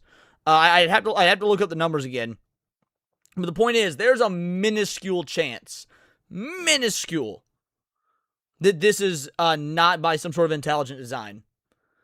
So most atheists rebel against religion, and they think that, it means there's no God. It's retarded. Most people, by default, if they're not religious, are actually just agnostic. Also, like, you shouldn't listen to women. You just be better off listening to men. Infinitely correct. Includes me, too. Go! Listen to men instead of me. All I offer you are titties. And they're pixelated anyways. I felt entertainment right here at your service. What women do you think are worth listening to in your opinion? Any recommendations? None of them. Don't listen to women. Has forgotten that they just put on their glasses and is searching frantically for them. Women are always forgetting that they are wearing the glasses of woman. Talking about you, you were an atheist. You're not now, Iron Druids, and there's the difference. You were retarded. Look, everybody at one point or another, most people at one point or another go through a fucking retarded atheist phase. It happens. Teenagers think they know everything. They think, I'm thinking for myself. I'm deep. I got it all figured out. Most people go through some dumbass atheist phase. But then you crawl out of it when you realize that, you're stupid. Shout out to Yarn Witch. Appreciate the raid, Yarny. How you doing, girly? Thank you so much for the raid. Hope you're enjoying your evening. Or afternoon. What the fuck ever it is. At times deliberately. There is no sight so impatient, and there is no spectacle so uninteresting, unamusing, and enraging. I refuse to associate with people who lack such insight. Try associating with them carelessly. It is obvious that they will fly into a rage and ask where you hid their glasses. But when women have clearly understood their... Well, to be fair, Amalgamite, because you say you were big into the skeptic scene, not anymore. How much of that was because of the skepticism versus how much of it was because they were railing against the SJW culture at the time? Because that's why I was big into it.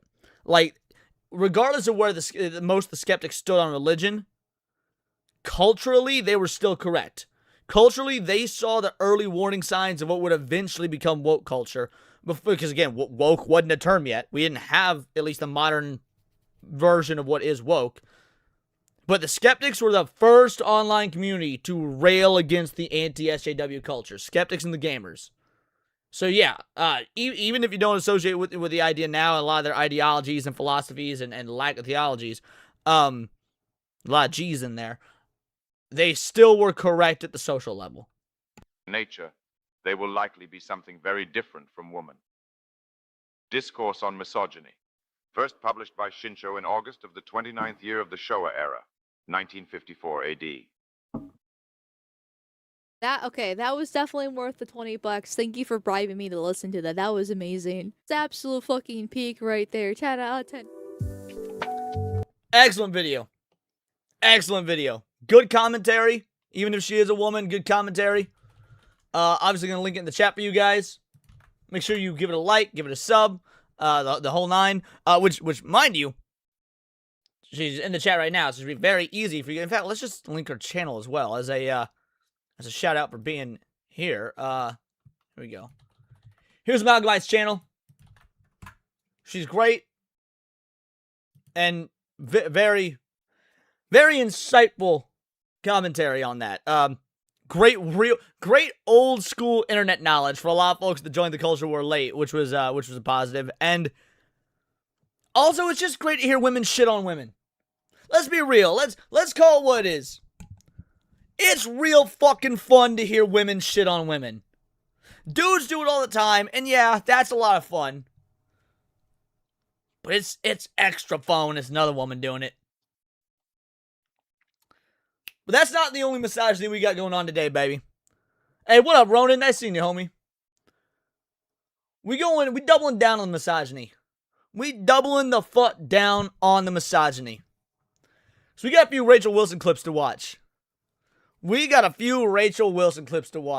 Oh, it's gonna be a good day. With the nature of who you're married to, I feel like your viewpoints have to kind of align, at least at some point. You know, people say that a lot, and the funny thing is, Hello? Sorry, keep going. I'm much like if you think Andrew's views are like misogynistic, mine are probably worse. Now, I don't consider myself misogynistic whatsoever because misogyny. For someone to sound so nice, but also be so almost vitriolically correct. We need some more Rachel Wilsons in the world, baby. We need some more Rachel Wilsons. Means you hate women like without good reason. You just broadly as a category. Without good reason is the distinctive term there. Without good reason. So here's the dealio. If you hate women, but you have a good reason, well, bingo, bango, bongo. You ain't a misogynist, baby. You ain't a misogynist if you got a good reason to hate broads. Hate or dislike women. I do not hate or dislike women at all. Plenty of women in my life that I love. I have 4 daughters. But I hate what feminism has done to women. That's what I take issue with. I believe you said that you didn't believe that men and women were equal. They are not. Definitionally, they are not. Definitionally, there is actually no such thing amongst humans as equality. At some point. I think they have equal value in the eyes of God, but I don't think that they are equal on a lot of other... Sorry. In a lot of other categories. So I think that hierarchy is the natural order of things. I think that there's an intentional design for... It's not even that the most you can have. I mean, you're correct. If women are equal to men, they'd be called men. But it's not even that. Men are not equal to other men. A dude who is 5'8", like your boy, is not equal in certain respects to a guy that's 6'2". That's just the way of the fucking wild. This world and for human beings, and that patriarchy is the natural design. That's why men are bigger, stronger, have the monopoly on force, and should... Aiden Paladin relies heavily upon so-called research. Aiden Paladin's an idiot, Divine and Duckworth. I appreciate you being in here, by the way. But yeah, we talked about it yesterday. Aiden has fallen off so hard. Aiden's a fucking moron.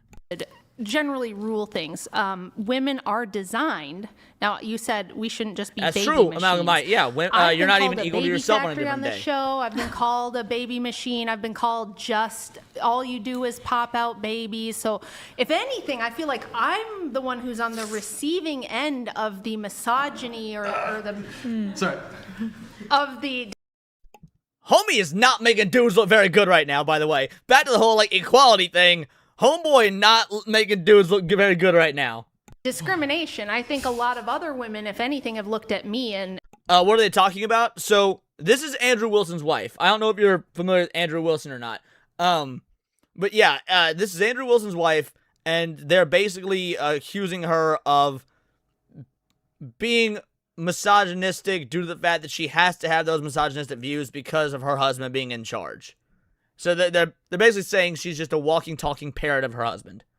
And said really disparaging things about me because I have 5 kids, as though I haven't done anything else.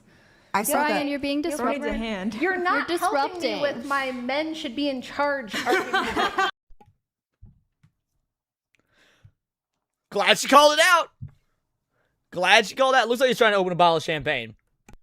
Yeah, this is sexist. Brian, this is sexist right now. You're interrupting her. Do you want me to open it? If Rachel took that and got it open, that would dismantle any argument that she's about to make, no matter how fucking logical. Do not do it. Do not fall for the trap. He loosened it for you. I thought it didn't. So yeah, It's literally fucking stuck. I swear to God. Literally, do you want me to try to do it? Wait. You want me to do it? I swear. I have freaking. To be fair, most of the time women just parrot what the man they're with says, and that's a good thing. So, I don't think that's a good thing. Parroting it is not. As somebody who used to own a parrot, because I'm autistically obsessed with birds.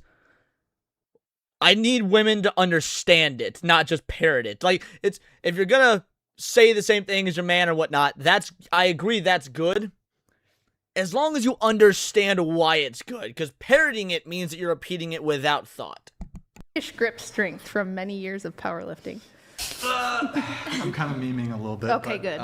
So yeah, it's not that I hate women or I'm misogynistic, but I don't think there's anything wrong with the way that everything was done for all of human history until 100 years ago. I think the last 50 years is the weird thing, and everything else that came before it was the normal thing.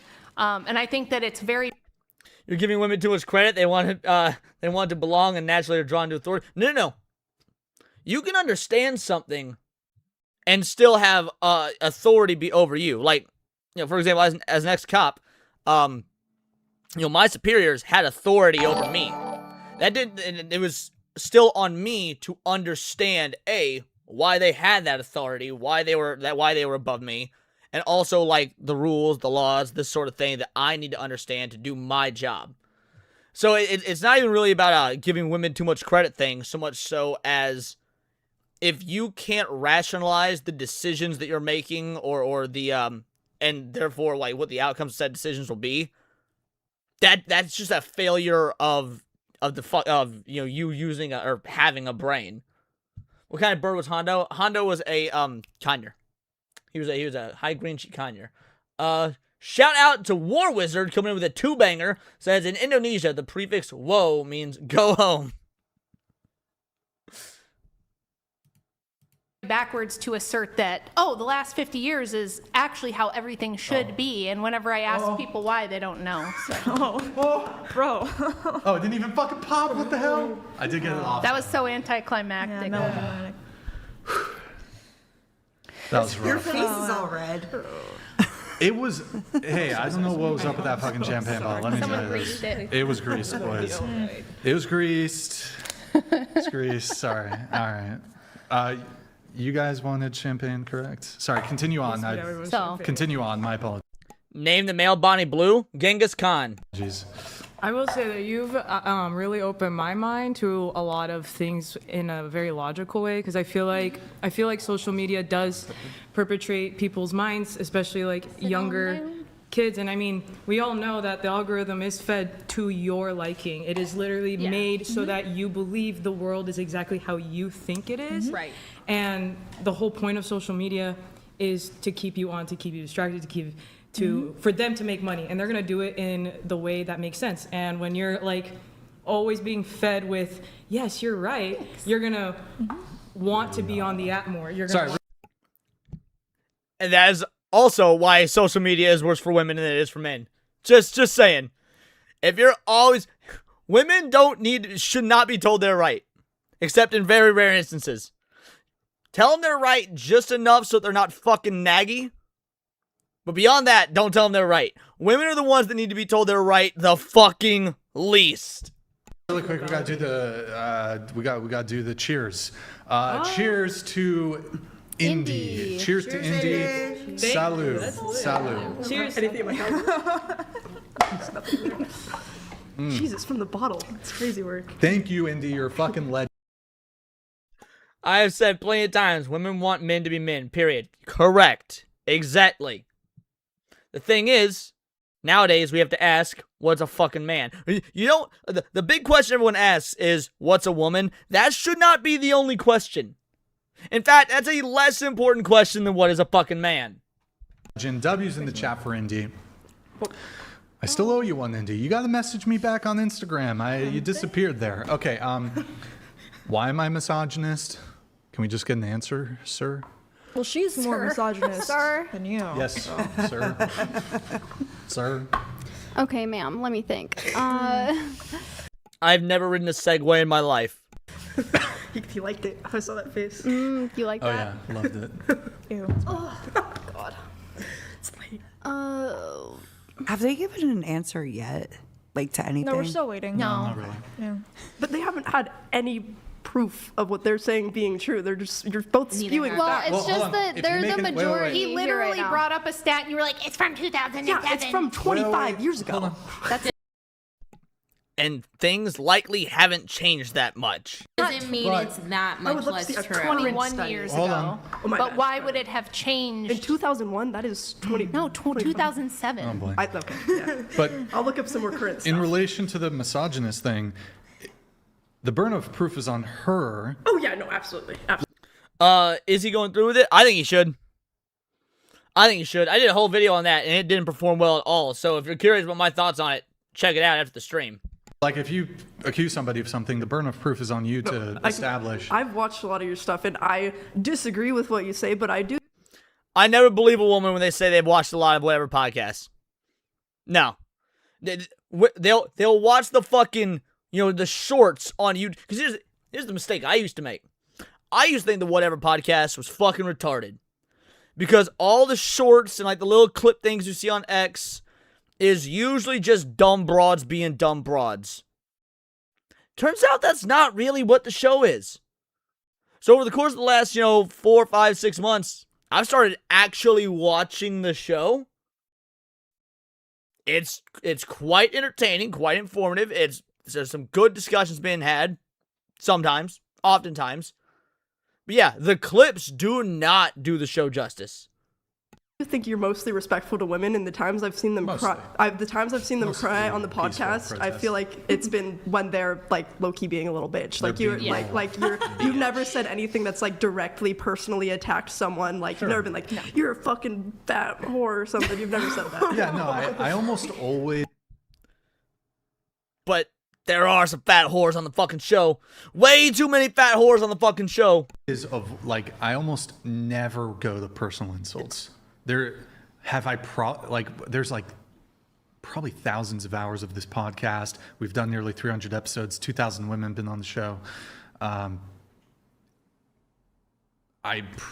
Maybe 1 or 2 times I've insulted somebody. A couple. Now, I don't watch Fresh and Fit. I've tried to watch Fresh and Fit. I can't stand Fresh and Fit.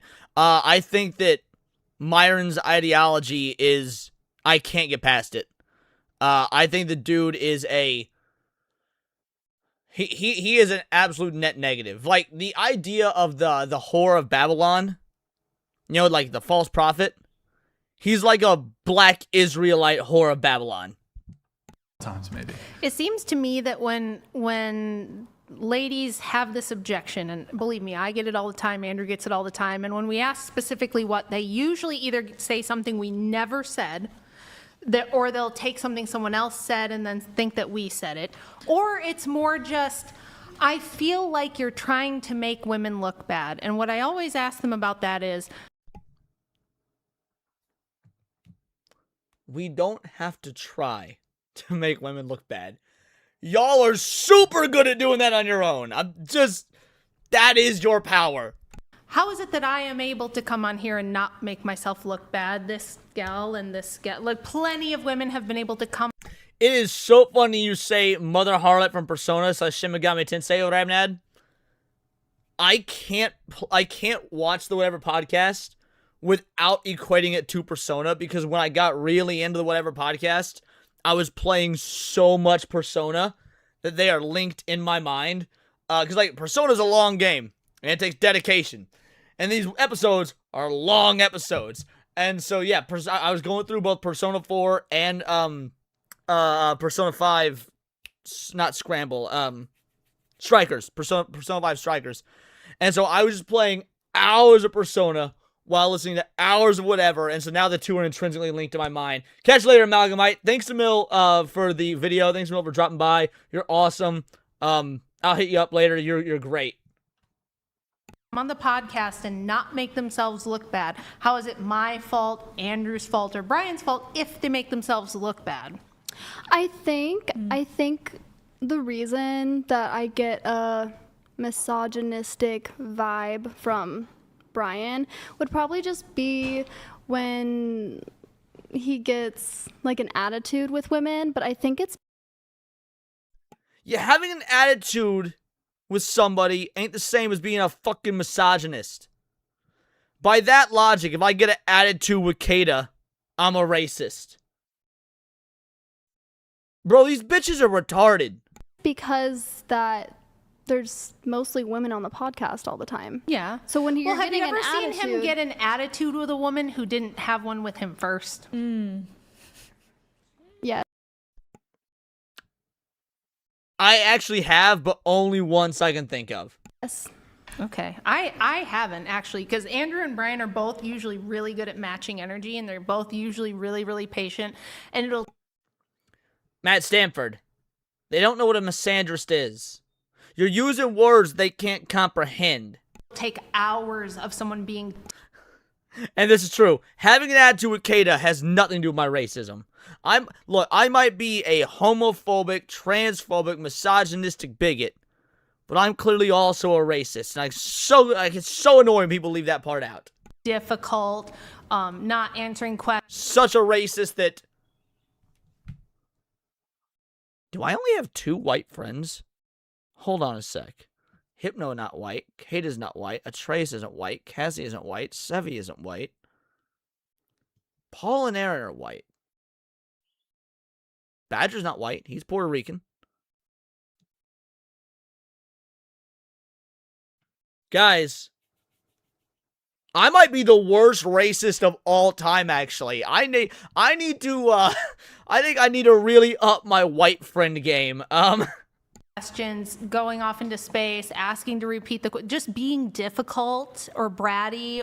Will the fans, thank you. How can I forget Will? But Will's ginger, which is still a minority. Ginger is still a minority. In fact, I think ginger is the ultimate minority. I think there's notably now. I don't know what the fuck Wizard is. He keeps telling us he's not Asian, but I don't believe it. He keeps telling us he's not Asian, but I don't believe it.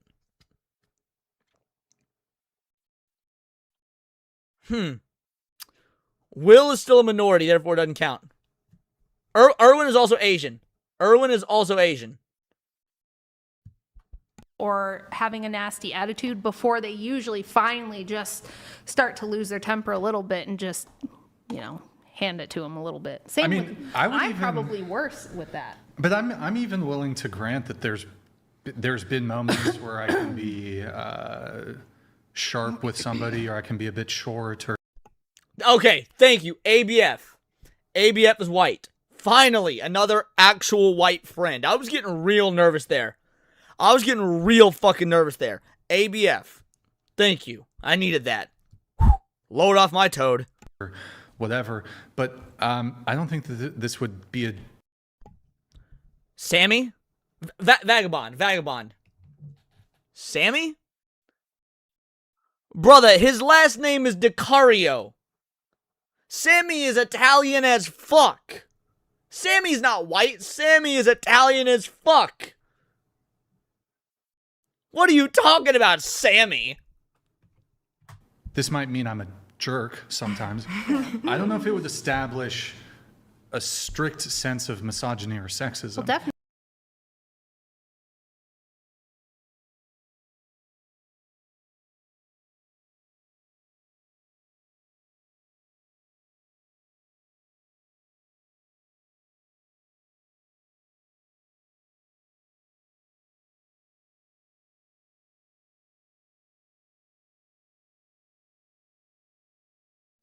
Sorry, I'm muted. No, Italians aren't white. Sammy's Italian. Y'all don't know what white is, apparently. Keep Sammy, Nick, Smash JT. They're not white. Italians aren't white, and if you think Italians are white, you need to look into American history. I need y'all to look at the way that us good, God-fearing white men, us real white men, the people from, the Ireland, the UK in general, treated the Italians. What do I start by? Me and Stark and Iron aren't friends.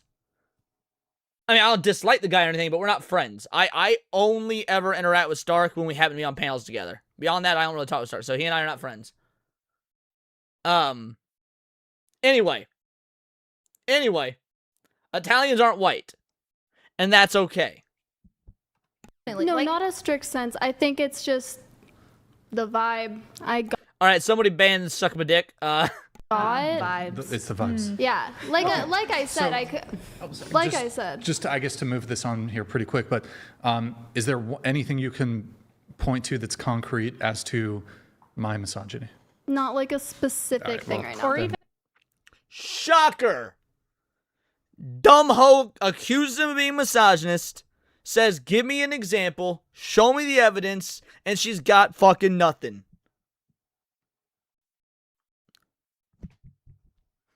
I am shocked. Shocked. Well, not that shocked. No, Ryan and I are not friends. I respect Ryan as a content creator, but I wouldn't really call him my friend. He and I will not, just because we stream with folks, like, doesn't mean we're necessarily friends. Now, I'm friends with the majority of people I stream with, to be fair. Again, Hypno, Sevi, Cassie, I consider all of them my friends. Some people are just coworkers. If you don't know intimate details about my life, if we don't talk off stream, things like that, then we're not friends. We're coworkers who get along very well, and there's nothing wrong with that. I think you should keep your friend group relatively small. and me. Not, Like with Andrew, when people say this about him, I'm like, have you watched the debates he does against men? Because he's way tougher on men, and he debates way more men. People have this weird idea that you only debate underage girls. He's never debated anyone underage. He's always only debated women who said they wanted to debate, but he debates a lot more men, and men with much more education, much higher status than him, and he's arguably way meaner to them. Not arguably, by the way. If you guys have never watched Andrew Wilson debate off the whatever podcast, like pull up some of his DebateCon debates. They are fucking brutal. I mean, they're awesome. If you love Bloodsport debates, they're awesome. But they are brutal. I'm actually surprised how, after watching some of his real debates, then you go watch Andrew Wilson on the whatever podcast, and it's like, oh, honey, he is treating you with kid gloves. I don't even know if he knows he's doing it, because dudes a lot of times will just subconsciously be nicer to women. But yeah, his debates with other dudes outside of whatever podcast can get fucking brutal. Alexis, yeah, Lexi. I was gonna say yes. One guy, a dude who was going to argue for secular humanism, walked off the debate stage within 2 minutes of Andrew Wilson's opening statement. They didn't even get to cross-ex. Just walked off the debate stage within 2 minutes of Andrew Wilson's opening statement. Beautiful debate, by the way, if you can call it that. Masterclass. I understand to an extent why a woman could view Brian as being slightly misogynistic due to the fact that women don't know what misogyny actually is? Due to the fact that misogyny actually is, they don't understand that, so that's why they would view him as misogynist? That would be my take. For this particular podcast, it is, yes, a majority of women. So when you have a man coming off as being combative with a woman, I can understand why some people may be so quick to view very superficial clips as being misogynistic, but being combative doesn't necessarily. We got boy Gordon here. Not misogyny. Amen, brother. necessarily make you misogynistic. Yeah. How about the way Andrew stuck up for his wife? Like that one time, I don't remember her name. Oh yeah. And you know what? People call that an Andrew L. People call that Andrew L. That time he went in on that dumb lesbian hoe. First of all, I don't think that's an L at all. Because if you watch all the rest of that debate, he is cooking her. I hesitate to even call it a debate. Just absolutely murdering her. Imagine not sticking up for your woman cup behavior. Yeah, exactly. But also beyond that, even if he lost his cool and he went to ad hom, he did that hours into the debate, and there's also hours upon hours, hundreds if not thousands of hours of him debating on the internet. Yeah, that's gonna happen now and again. That's absolutely gonna happen now and again. People who call it an L or being retarded could not agree more. Could not agree more. That was not an L. He won the debate even after going in on the ad hom. She went to a personal attack. It was a complete deflection. Not only is she going in on a personal attack, she then tried to flip the debate and say that, well, you brought up my father first. No, he never attacked her father. He never attacked her in relationship with the father. He asked the question of, what are your father's political views, and how would he view yours? That's not bringing up a third party to get an idea of the juxtaposition of the political views is not the same as actually attacking the outside third party. He had black hair. Yeah, he finally sticks up for me, and then that's that's misogynistic, and then the whole internet attacks him for that. And it's like, pick one. Do you want him to be good to his wife, or do you?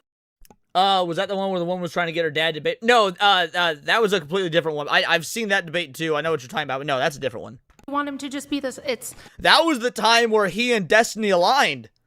The time you're talking about is the time where Andrew Wilson and Destiny both aligned to attack that dumb hoe. They don't know. Was that the time on the phone? Olivia, yeah, when I called in and told her all the things she got wrong and was saying that weren't true. Yeah. He also didn't he like? Hold on.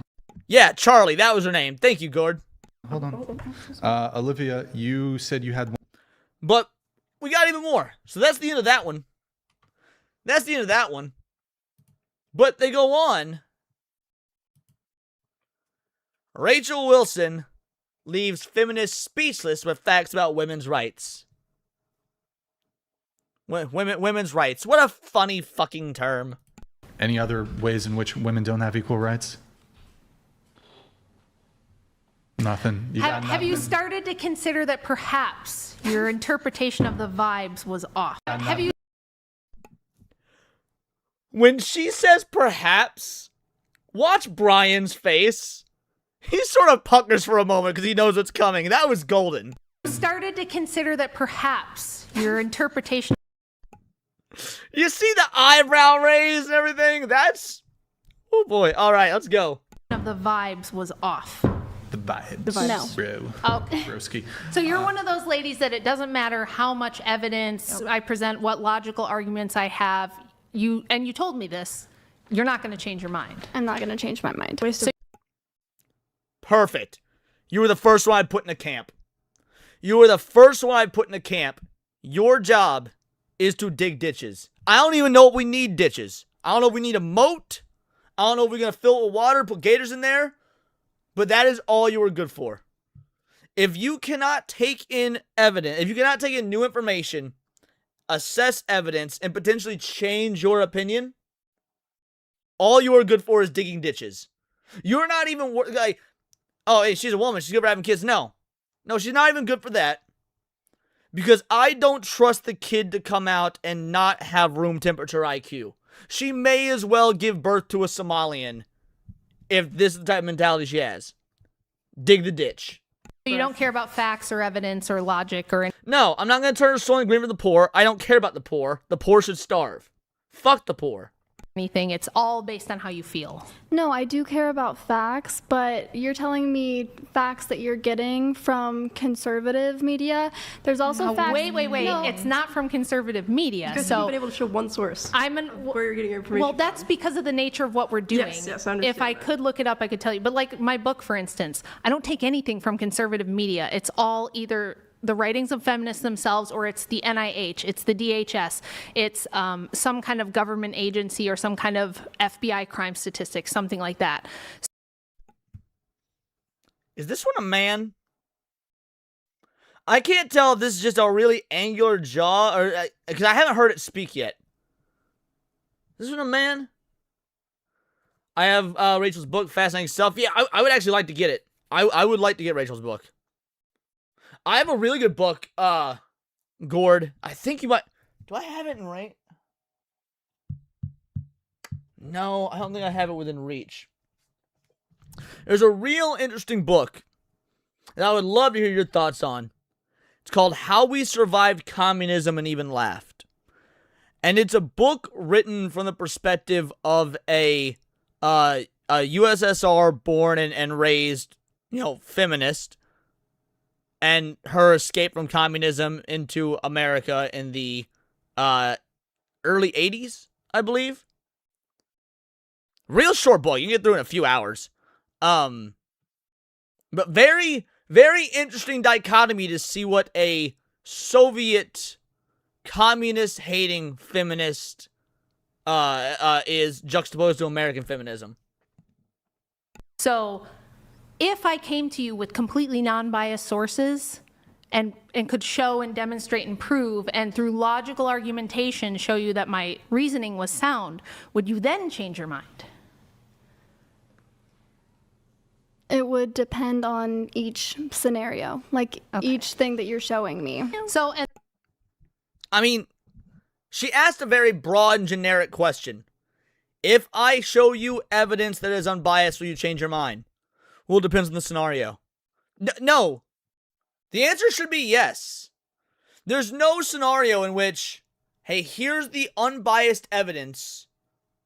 Will you change your mind? And one time it'd be yes, one time it'd be no. You're just retarded. This is why I don't want women to vote. Like, I know... There it is, son! Let's go! Again, people think I'm mean for this, but I don't want her deciding who runs the country and what the laws are. I do not. That Dude, is I don't want to drive next to her. That's living under Good thing it's female not your tyranny. choice. That's Good female thing it's not your choice. And it shouldn't be her choice, because she is still a woman. It should not be Rachel's choice, because Rachel is still a woman. Wait, I've got a question on this.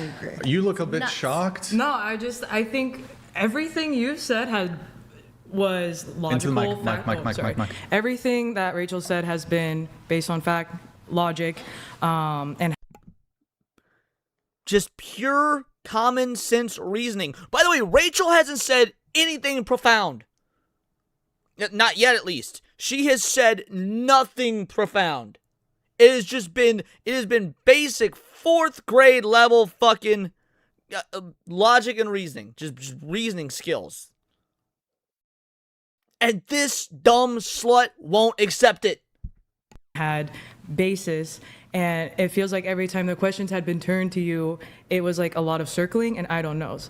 And I feel like if you were to have this strong of an opinion, there would be facts and basis the same way that she pulls them out. Here. Had to turn this. Hold on. We need to address this. Just had to turn the stream down. Had a couple of church missionaries show up my door. Probably would have scared them off if I was blasting talk about misogyny. If that scared them off, they are in the wrong church. If they were in the right church, they would say, yo, misogyny's based. This is what our church is all about. Women are subservient. So that's what's in the Bible. So yeah, nah. I think you made the wrong choice. If anything, you should have turned the stream up, gauge their reaction, because that's how you know whether or not it's a homo church. Yeah, right, Papa Pumpkin. They clearly weren't Orthodox. Yeah, they would adapt you up. Ronan the Crusader sounds like a gay church. All facts. All facts. And that's just credibility. Yeah, so two things here for you, I guess. If we could establish that, like, through science or something, although it is the case as it is. But if we were to present you with convincing evidence, like actual proof, and it is true, not just conservative facts, conservative news, like actually true that life began at conception, would you be against abortion in that circumstance?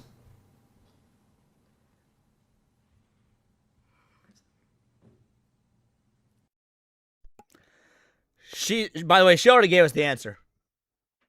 No matter what she says, if she says any variation of no, or if she doesn't give us the answer, no, she's lying. She was already shaking her head, and she's already taken so long to answer. She's not processing what he's saying. She's trying to find the best way she could say, no, I won't change my mind, even if you give me 100% factual logic. Women shouldn't vote, guys. But I don't believe that.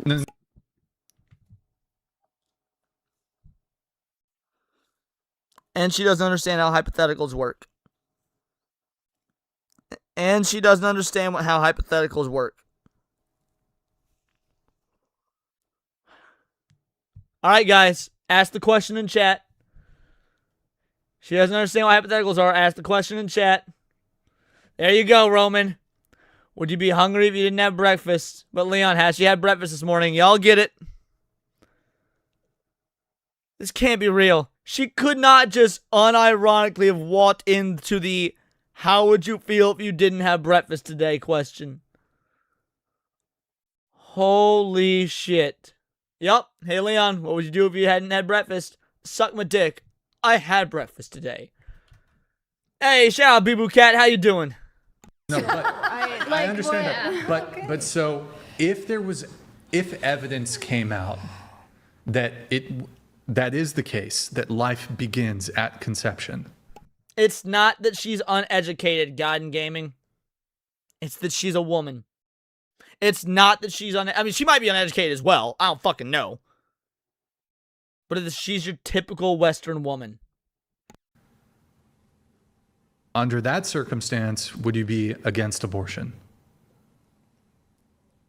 I'm just gonna say no, I wouldn't be. You know, at least she answered the question, as opposed to doubling down on not understanding hypotheticals. I'm looking for little wins here.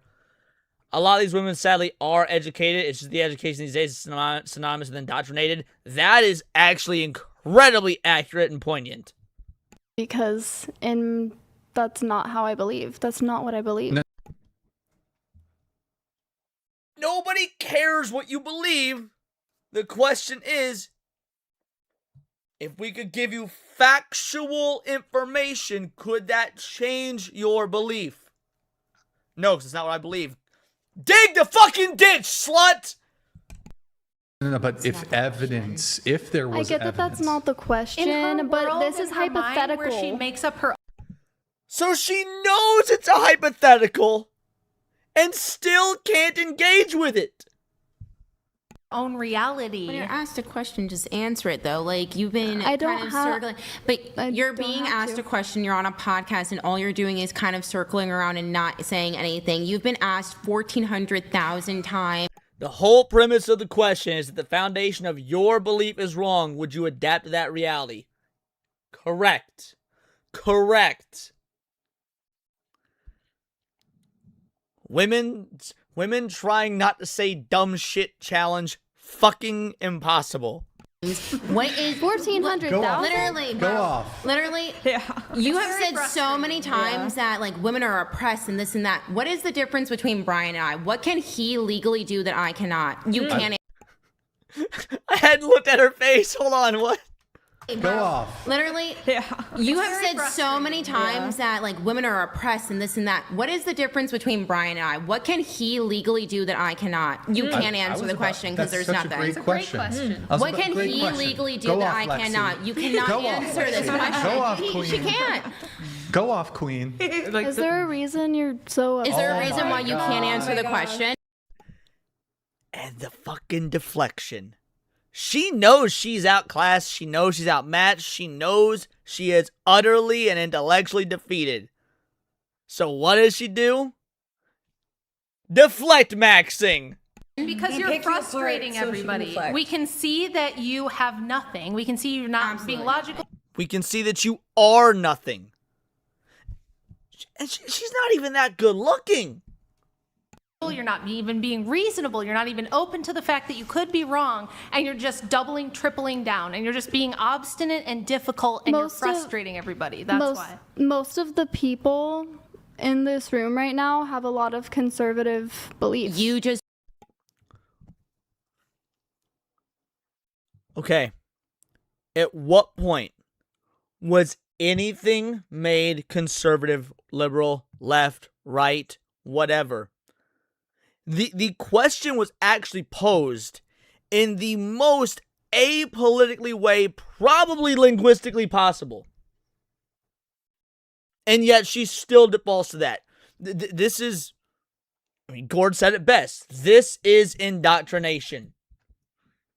Won't answer the question. What can Brian legally do that I cannot? We can substantiate it. The answer is nothing. The answer is 6 hours to talk in circles. Just to move it on, Lexi asked you a really good question. I'll ask it straight. What rights or right do men have that women don't? I already answered this. You didn't answer the question. Deflected the entire time. No. What right do men have that women don't? Yo, this super chat's wild. This panel is making me cortisol max. You don't have an answer because there's literally no answer. There's none. Do you know what the laws are? Do you know our amendments? Anything? When did women get the right to vote? She doesn't know. I feel like She feels, guys. She feels. Let's keep going. I feel like not answering. I feel like I feel like the questions have been targeted right here this whole podcast. Now, have you stopped to maybe, for a brief moment, do the thing that women seem so often incapable of doing, and have just a jiffy, 1/100th of a second of self-reflection? Maybe if the questions are being targeted just in that vicinity, it's because you're the dumbest fucking ones who can't answer questions, so they're trying to get something out of you to move the show along. Because you don't answer questions. That's irrelevant. That's a red herring. So, do you want to answer the question, though? No. Because she doesn't. I feel like the better question would have been, can you answer the question, though? Spoiler, it still would have been no. Know the answer. I mean, here, just so I can move it on, quickly restate, because you said I already said. Anytime someone says, I feel like, I wish I had a spray bottle to train in. So, Gord, I think it's really common to say I feel like, you know, it's in the U.S. or in Western culture in general. And I don't know when that started. I don't know how that started. But I do know when I got broke of that. Like, what broke me of that sort of habit or mentality or whatnot. And I may have told this story before. Because I repeat stories and whatnot. So for you guys in chat that may have heard this, maybe that's, is what it is. Shut the fuck up. You enjoy listening. Mike Rowe, several years ago, or a few years ago, was on Joe Rogan. And Mike Rowe said the quote, and I'll never forget it, I don't care how you feel. I care why you feel that way. Because that's more interesting. Some variation of that. We could be paraphrasing a little bit. But the point is, I found that to be an excellent alteration of how people answer questions, how people ask questions. Because I don't care how you feel. Most people don't care how you feel. You can't really do something with that. You can't do much with that information. I feel blank. Great. Great. Your subjective feeling is a subjective feeling. Nothing can really fucking be done about that. Now, why you feel the way you feel, that's interesting. Something could be done about that. I already explained it. Just bullet point 1, 2, 3 things. What are the rights that that men have that women don't? Bullet point it. In literally 10 seconds, we can move on. Just bullet point it. Or one. Wait, just let her talk. Bullet point it.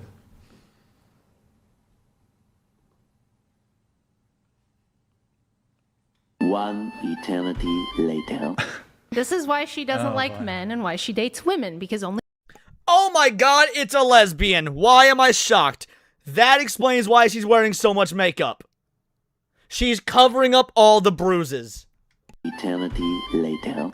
This is why she doesn't like men and why she dates women, because only women will put up with this kind of bratty attitude. No man in his right mind is ever going to put up with it. Because You're such a misogynist, Rachel.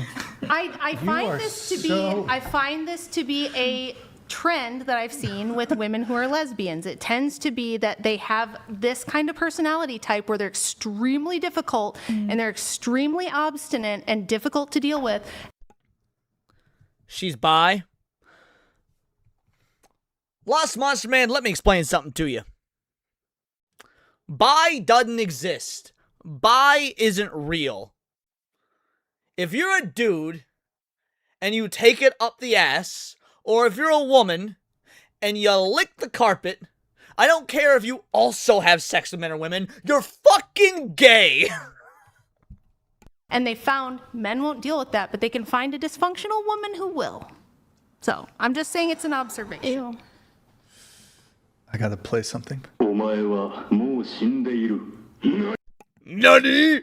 You just got destroyed right there. Like, that's crazy. That was crazy, dog. That's insane. I feel like there's this habit of just picking up trending opinions and I agree with Edmund Weber, absolutely. Most bis are virtue signaling straights, which is, I bet we can actually take this, I bet we can divide this down the gender lines. Most bis are virtue signaling straights, that's the women, or confused gays, that's the dude. Not only is what you're saying true, but it's also split right down the middle there. deciding that because something is commonly said by other trending liberals that are fed to you because of what you engage with in your feed, then it becomes something that you have to preach. And you even said yourself, like, I don't know why I'm protesting, but it's okay. People just want to do something different. What? You want to do something different? Isn't the whole point of protesting that you want to get your point across, that you want to make a change? But then it's been over 6 hours and there's no point. And there's no key change that wants to be made. There's no nail being hit on the head. There is nothing being said except, I don't like the way you're framing the question. I'm not going to change my point. Cool. Why?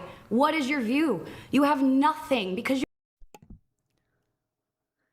How's the skinny bitch gonna let the fat bitch style all over her balls like this? I don't like that they're giving the fat bitch credibility.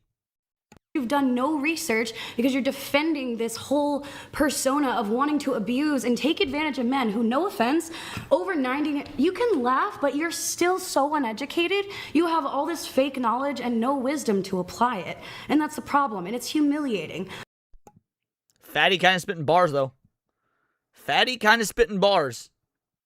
So yes, the fact that there's such a large percentage of women like you on the internet, I don't want you to vote. And the thing is, I am almost done. I'm sorry, but like, we will both mash you, dude. Fatty rolled right over her is diabolical. Oh, it was good. Also, when you guys answer questions, all you do is say, I feel.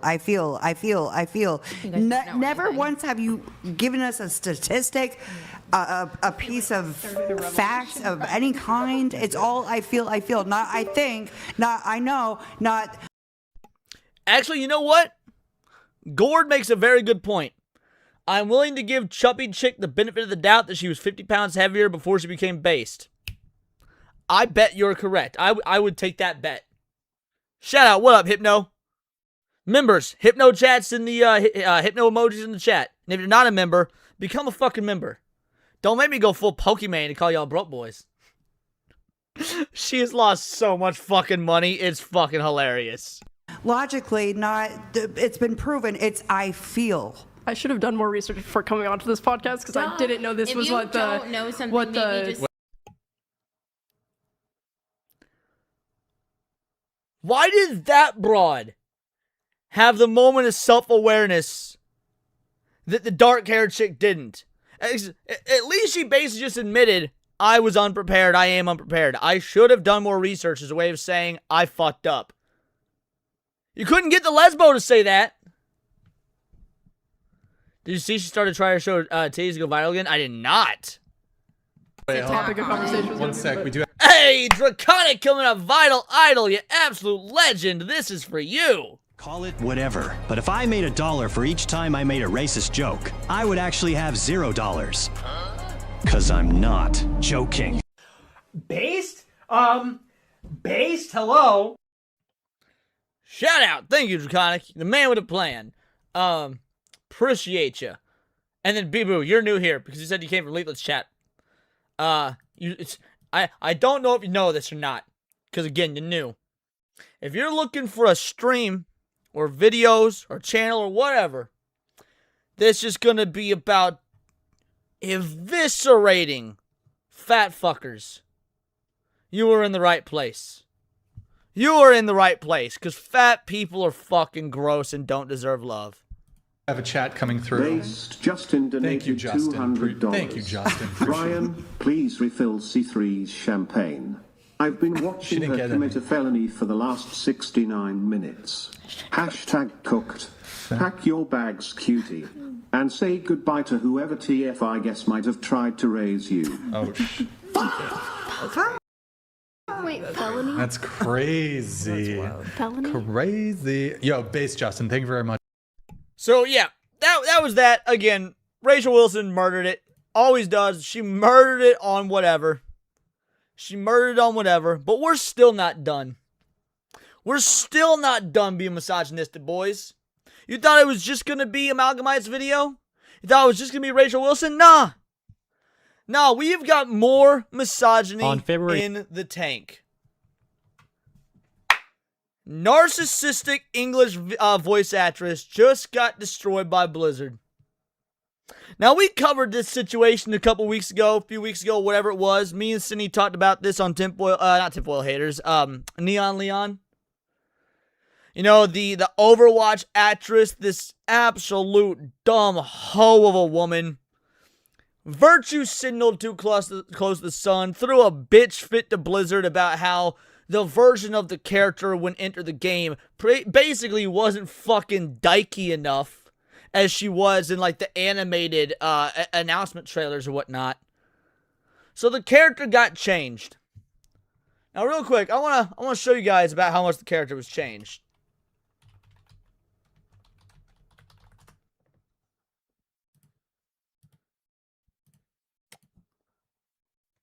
In 1999, Japan redesigned its flag. Do y'all see the difference here? This is about how much the character was changed. Let's fucking go. February 7th, one of the most narcissistic and egotistical English voice actors decided to go public with her demands to change Onron in Overwatch.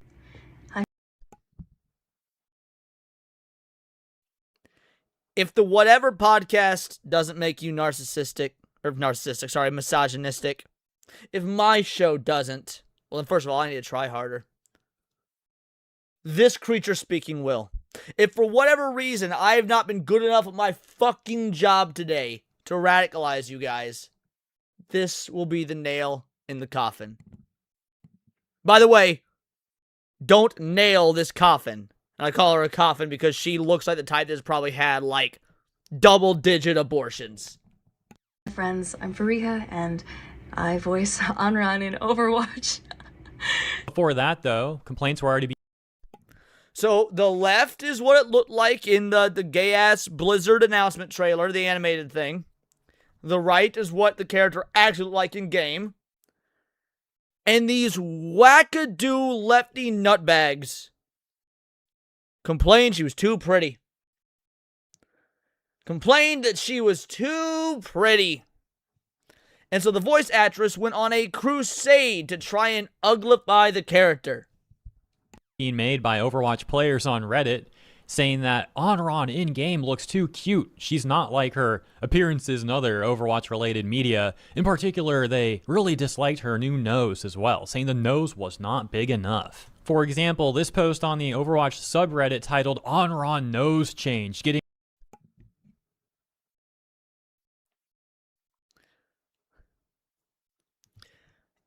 These are the same people. I want to point this out.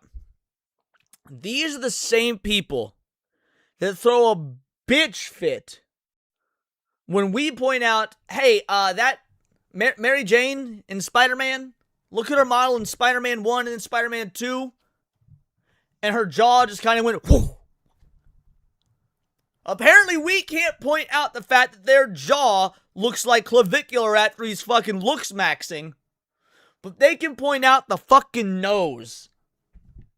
Over 6,400 upvotes. With the caption, Automod wants me to write a description, the nose change is bad. She looked so much better before. The VA then decided to go to Twitter and recycle those same complaints. Now, I'm not saying she genuinely doesn't agree with those complaints, but no, it's worse. She probably does agree with those complaints. But it also comes off like she's really trying to appeal to the Overwatch community by recycling the issues that they were saying. And of course, there is an update to all of this. Blizzard has actually made changes to Onrun after all, but they're not the changes this VA and so many Overwatch players were demanding. And now this VA is on an immense cope fest, which is hilarious. But we'll get to that. First, a little bit more context. Here's what she was saying about the whole nose part.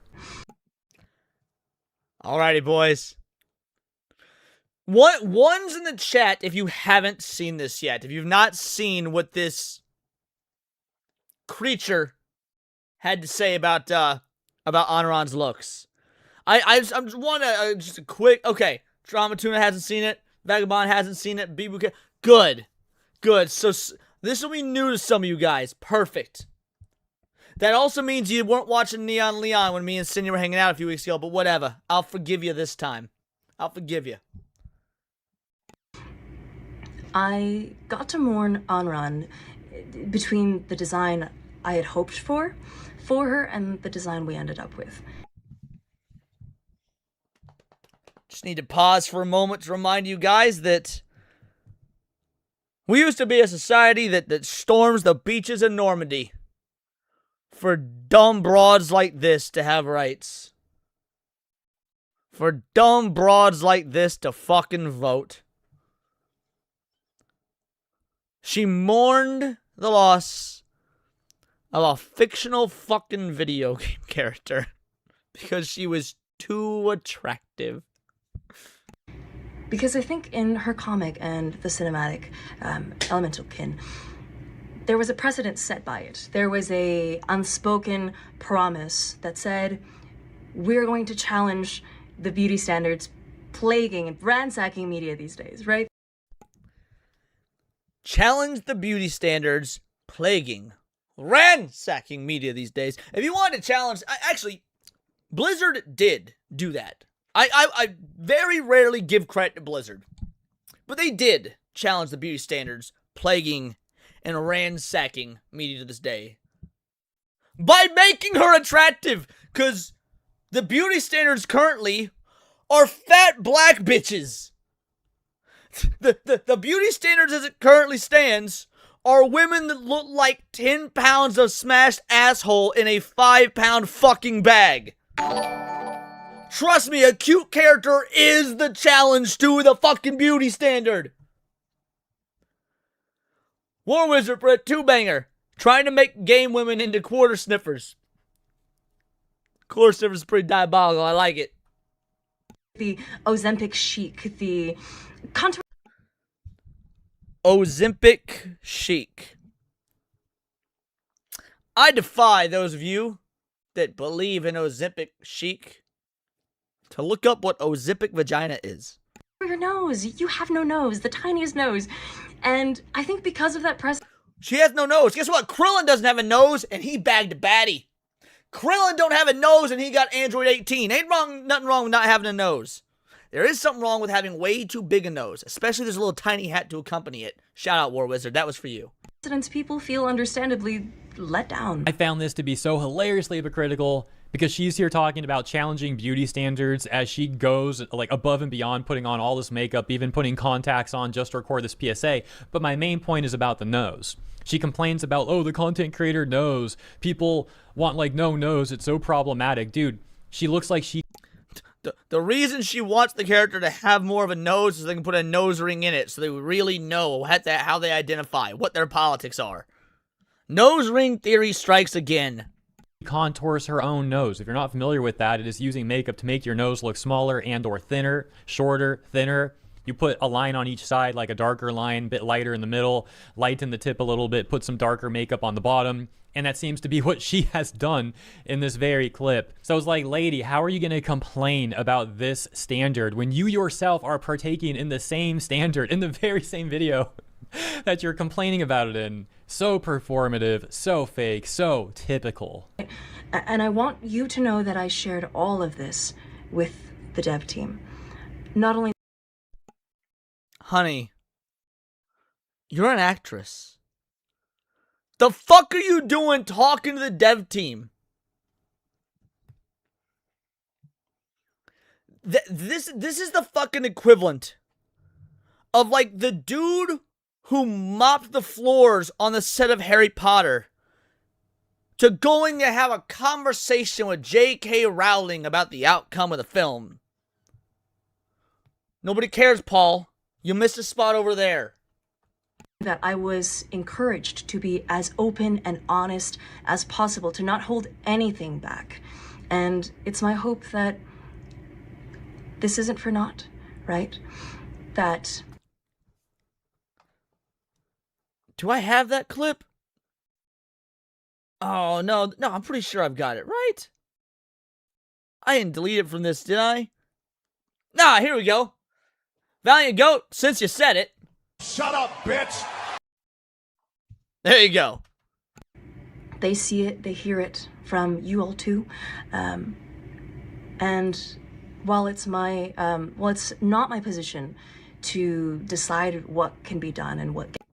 Correct, it's not your decision. So shut the fuck up, voice act, and move the fuck on. And also get a better haircut. You look like Rufio from Finding Neverland. Not Finding Neverland. The other one. The one with Robin Williams. The one that sucks, but everybody loves. Gets done about this. I will keep championing it. Championing. Hook. Thank you. No. Championing for... Finding Neverland is Johnny Depp, and that's actually like one of his best movies. Finding Neverland is a top 5 Johnny Depp movie.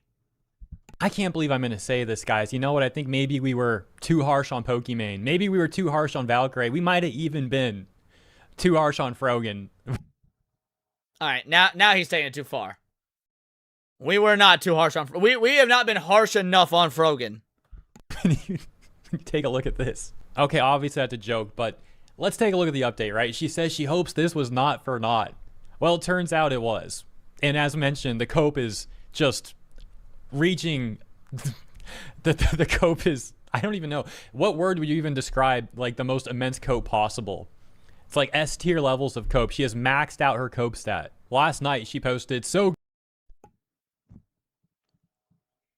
I want y'all to relish in this. We haven't gotten the big reveal yet. They did change the character.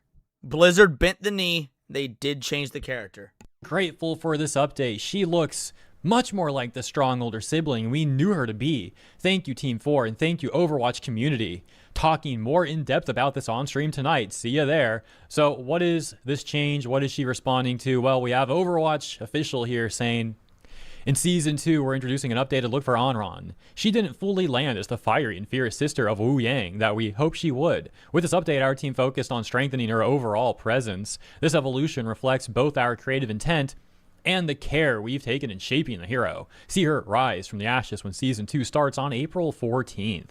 I wanted to take a moment to...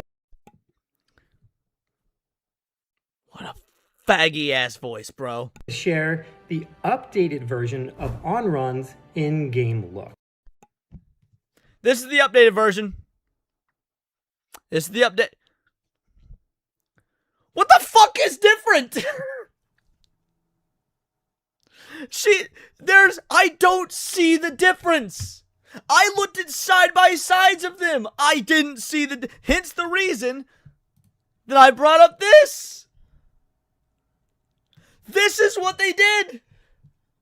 This is the equivalent of telling my girl I'll change for her. Trauma tune-up for a 5-banger. Is it me or these female developers want to create reality based around them? Oh, Trauma Tuna, boy, do I have a backlog of videos for you to check out, my friend. Shout out. Thank you for the 5-banger. This is for you. Name one word that starts with G pronounced like J. Gentrification. Shoot, should have thought of that. I was just in San Francisco. Please show us side by side. We want our heroes to feel unique, but we also want their visuals to match their personality. And it's an Overwatch character. They don't have personality. Their sexual orientation at this point is their personality. We feel like we didn't quite... There you go. Her skin's lighter. They whitewashed her. There it is. That's the difference, guys. They whitewashed her.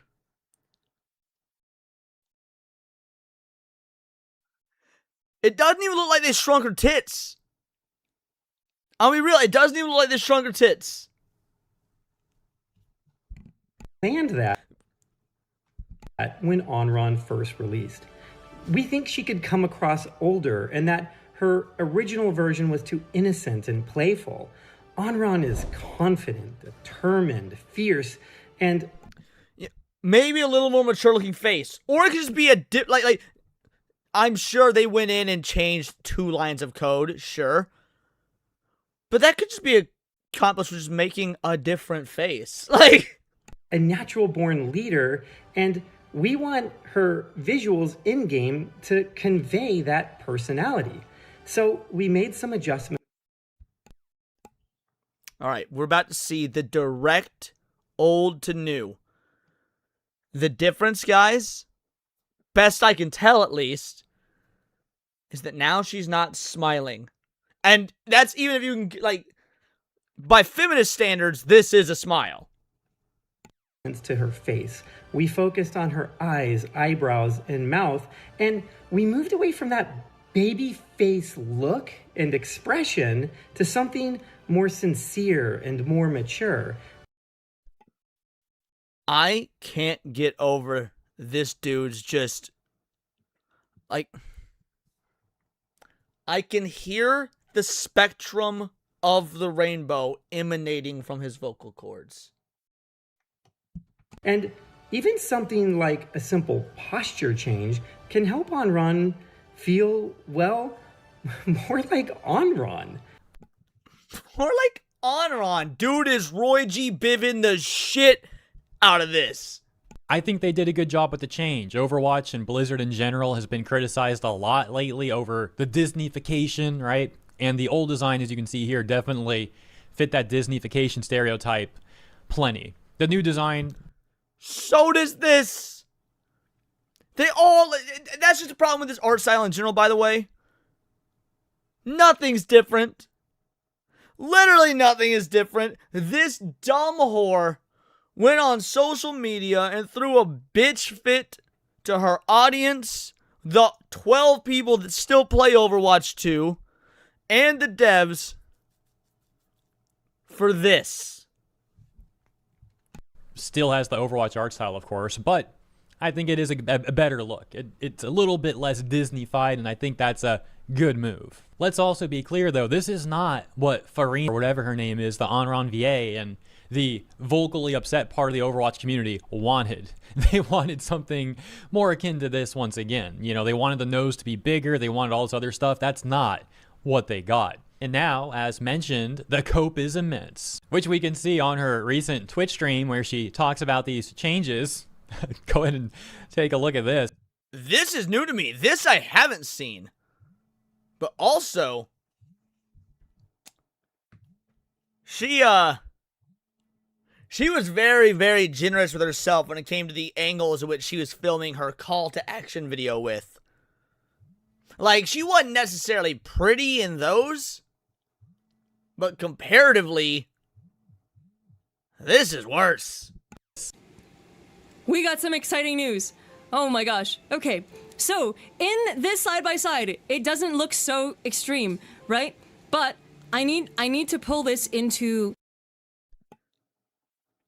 The forced happiness is insane.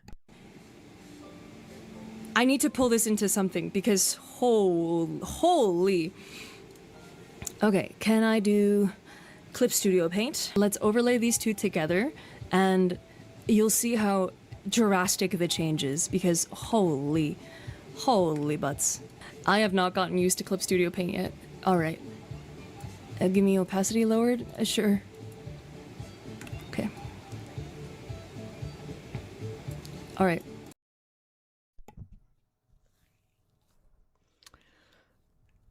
Drastic. It's guys, this is basically a different character. This is the Miles Morales to Peter Parker. They're that different. War Wizard for a 2-banger. That's a juice schnoz for sure.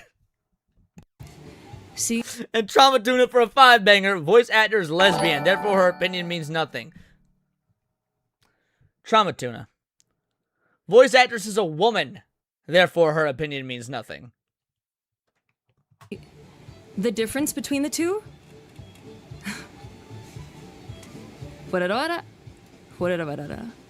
Oh my god, Clip Studio. You're so rough. Okay. That's such a huge change. Guys, she's looking slightly up now. What a change! Right? No, not right. What do you mean?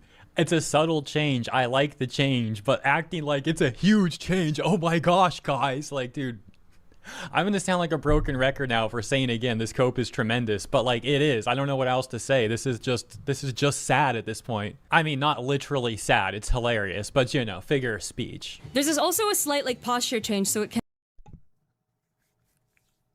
She even acknowledges it's a posture change.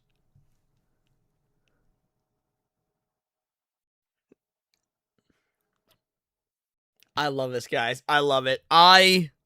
Because we know she wanted the character to be uglier. I wonder if Blizzard, like management, made her prop this up. Because, correct, Solson, nothing changed. Exactly. Because of all the hullabaloo that she caused. If it was just dumb motherfuckers on Reddit throwing a bitch fit that she didn't have a Jewy enough nose, Blizzard wouldn't have done shit.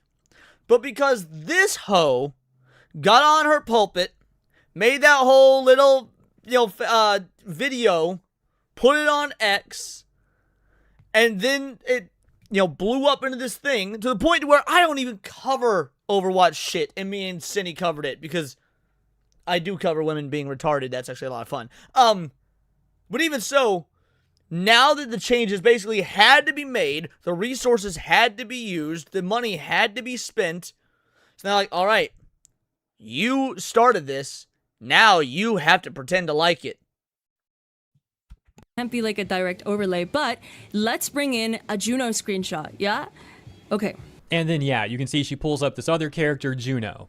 In other words, her evidence was working so much against her point, and she realized that within mere seconds, she took off the Onrin comparisons and decides to pull up a completely separate character now, once again, that being Juno, which is now a completely separate point of contention than what she's been arguing this whole time. It's a complete pivot. To get here, this is all like cheating the light to make it fall a little differently. It's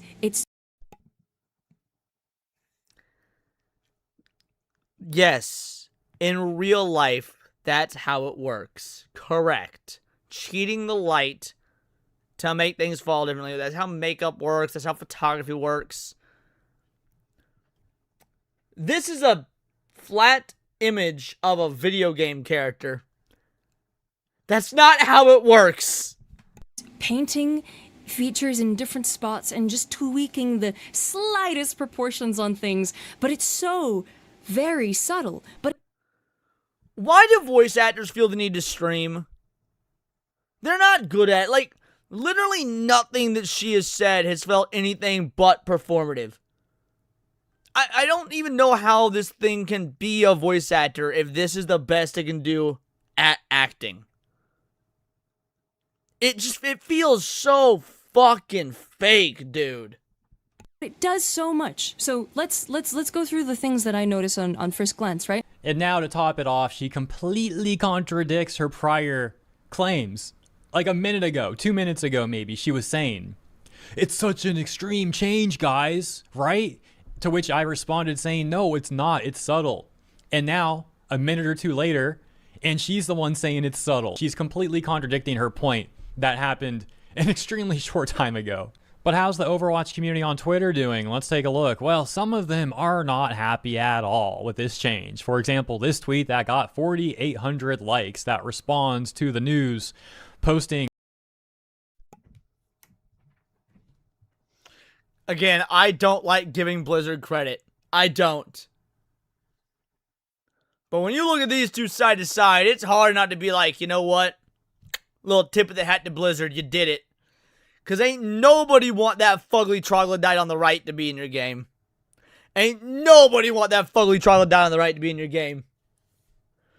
Voice actor stream for the reason old Mighty Morphin Power Ranger actors still keep trying to milk the popularity. The agents probably told them to market themselves.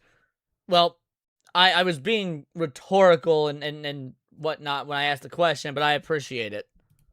The new Onrin, compared to what they wanted her to be, going on to say, "Yeah, I'm not gonna speak.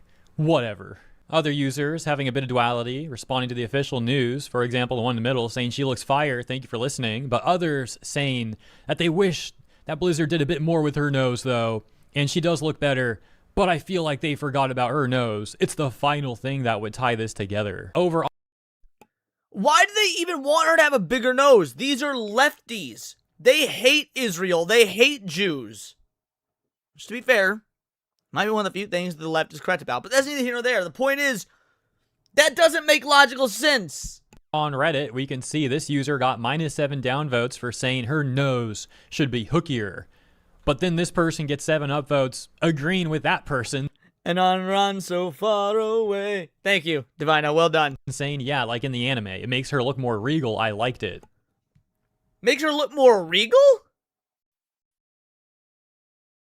What is regal about looking like the Wicked Witch of the West? Another comment saying, does she have her sharper nose back? I can't tell from the picture. Response saying, unfortunately not. Seems like they've mainly focused on her eyes, eyebrow expression, and posture, but I can live with this new version of her. So that's a little bit of public reception and the VA stuff all covered. As always, thank you guys for tuning in. I hope you have a great rest of your week, and I'll see you in the next one. On February 7th. Alrighty, crew. You know what it is. There you go. I'll drop the video. I figured we had to be a little bit more misogynistic, right?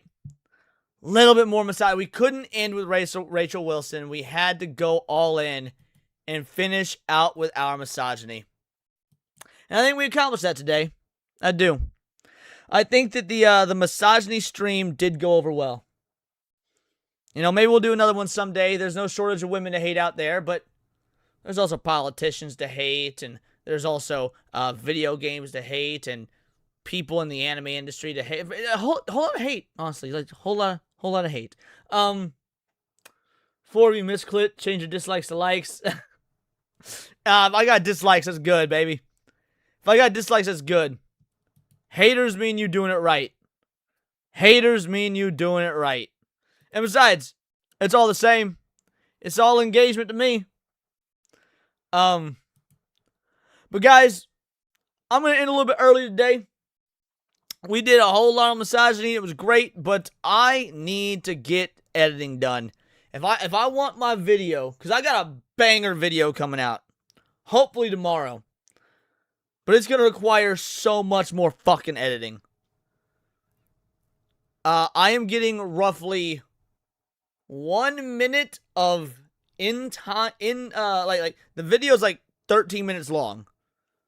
I'm getting about 1 minute done per hour, and I'm about 5 minutes in. So I have at minimum like another 8 hours of editing left. So let's see who we're gonna raid. Let's see who we're gonna raid. There's 119 of you live here right now. Shout out. You are all fucking legends. Thank you so much. And I want all of you legends.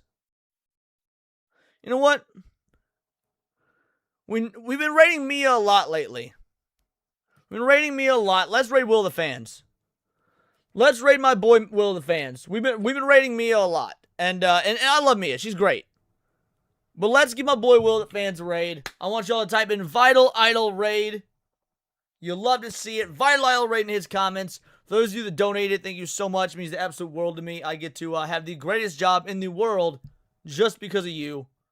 And I will see you guys tomorrow for Neon Leon. Until next time, it is all here in the Nerdosphere. And this has been Words of Paradise.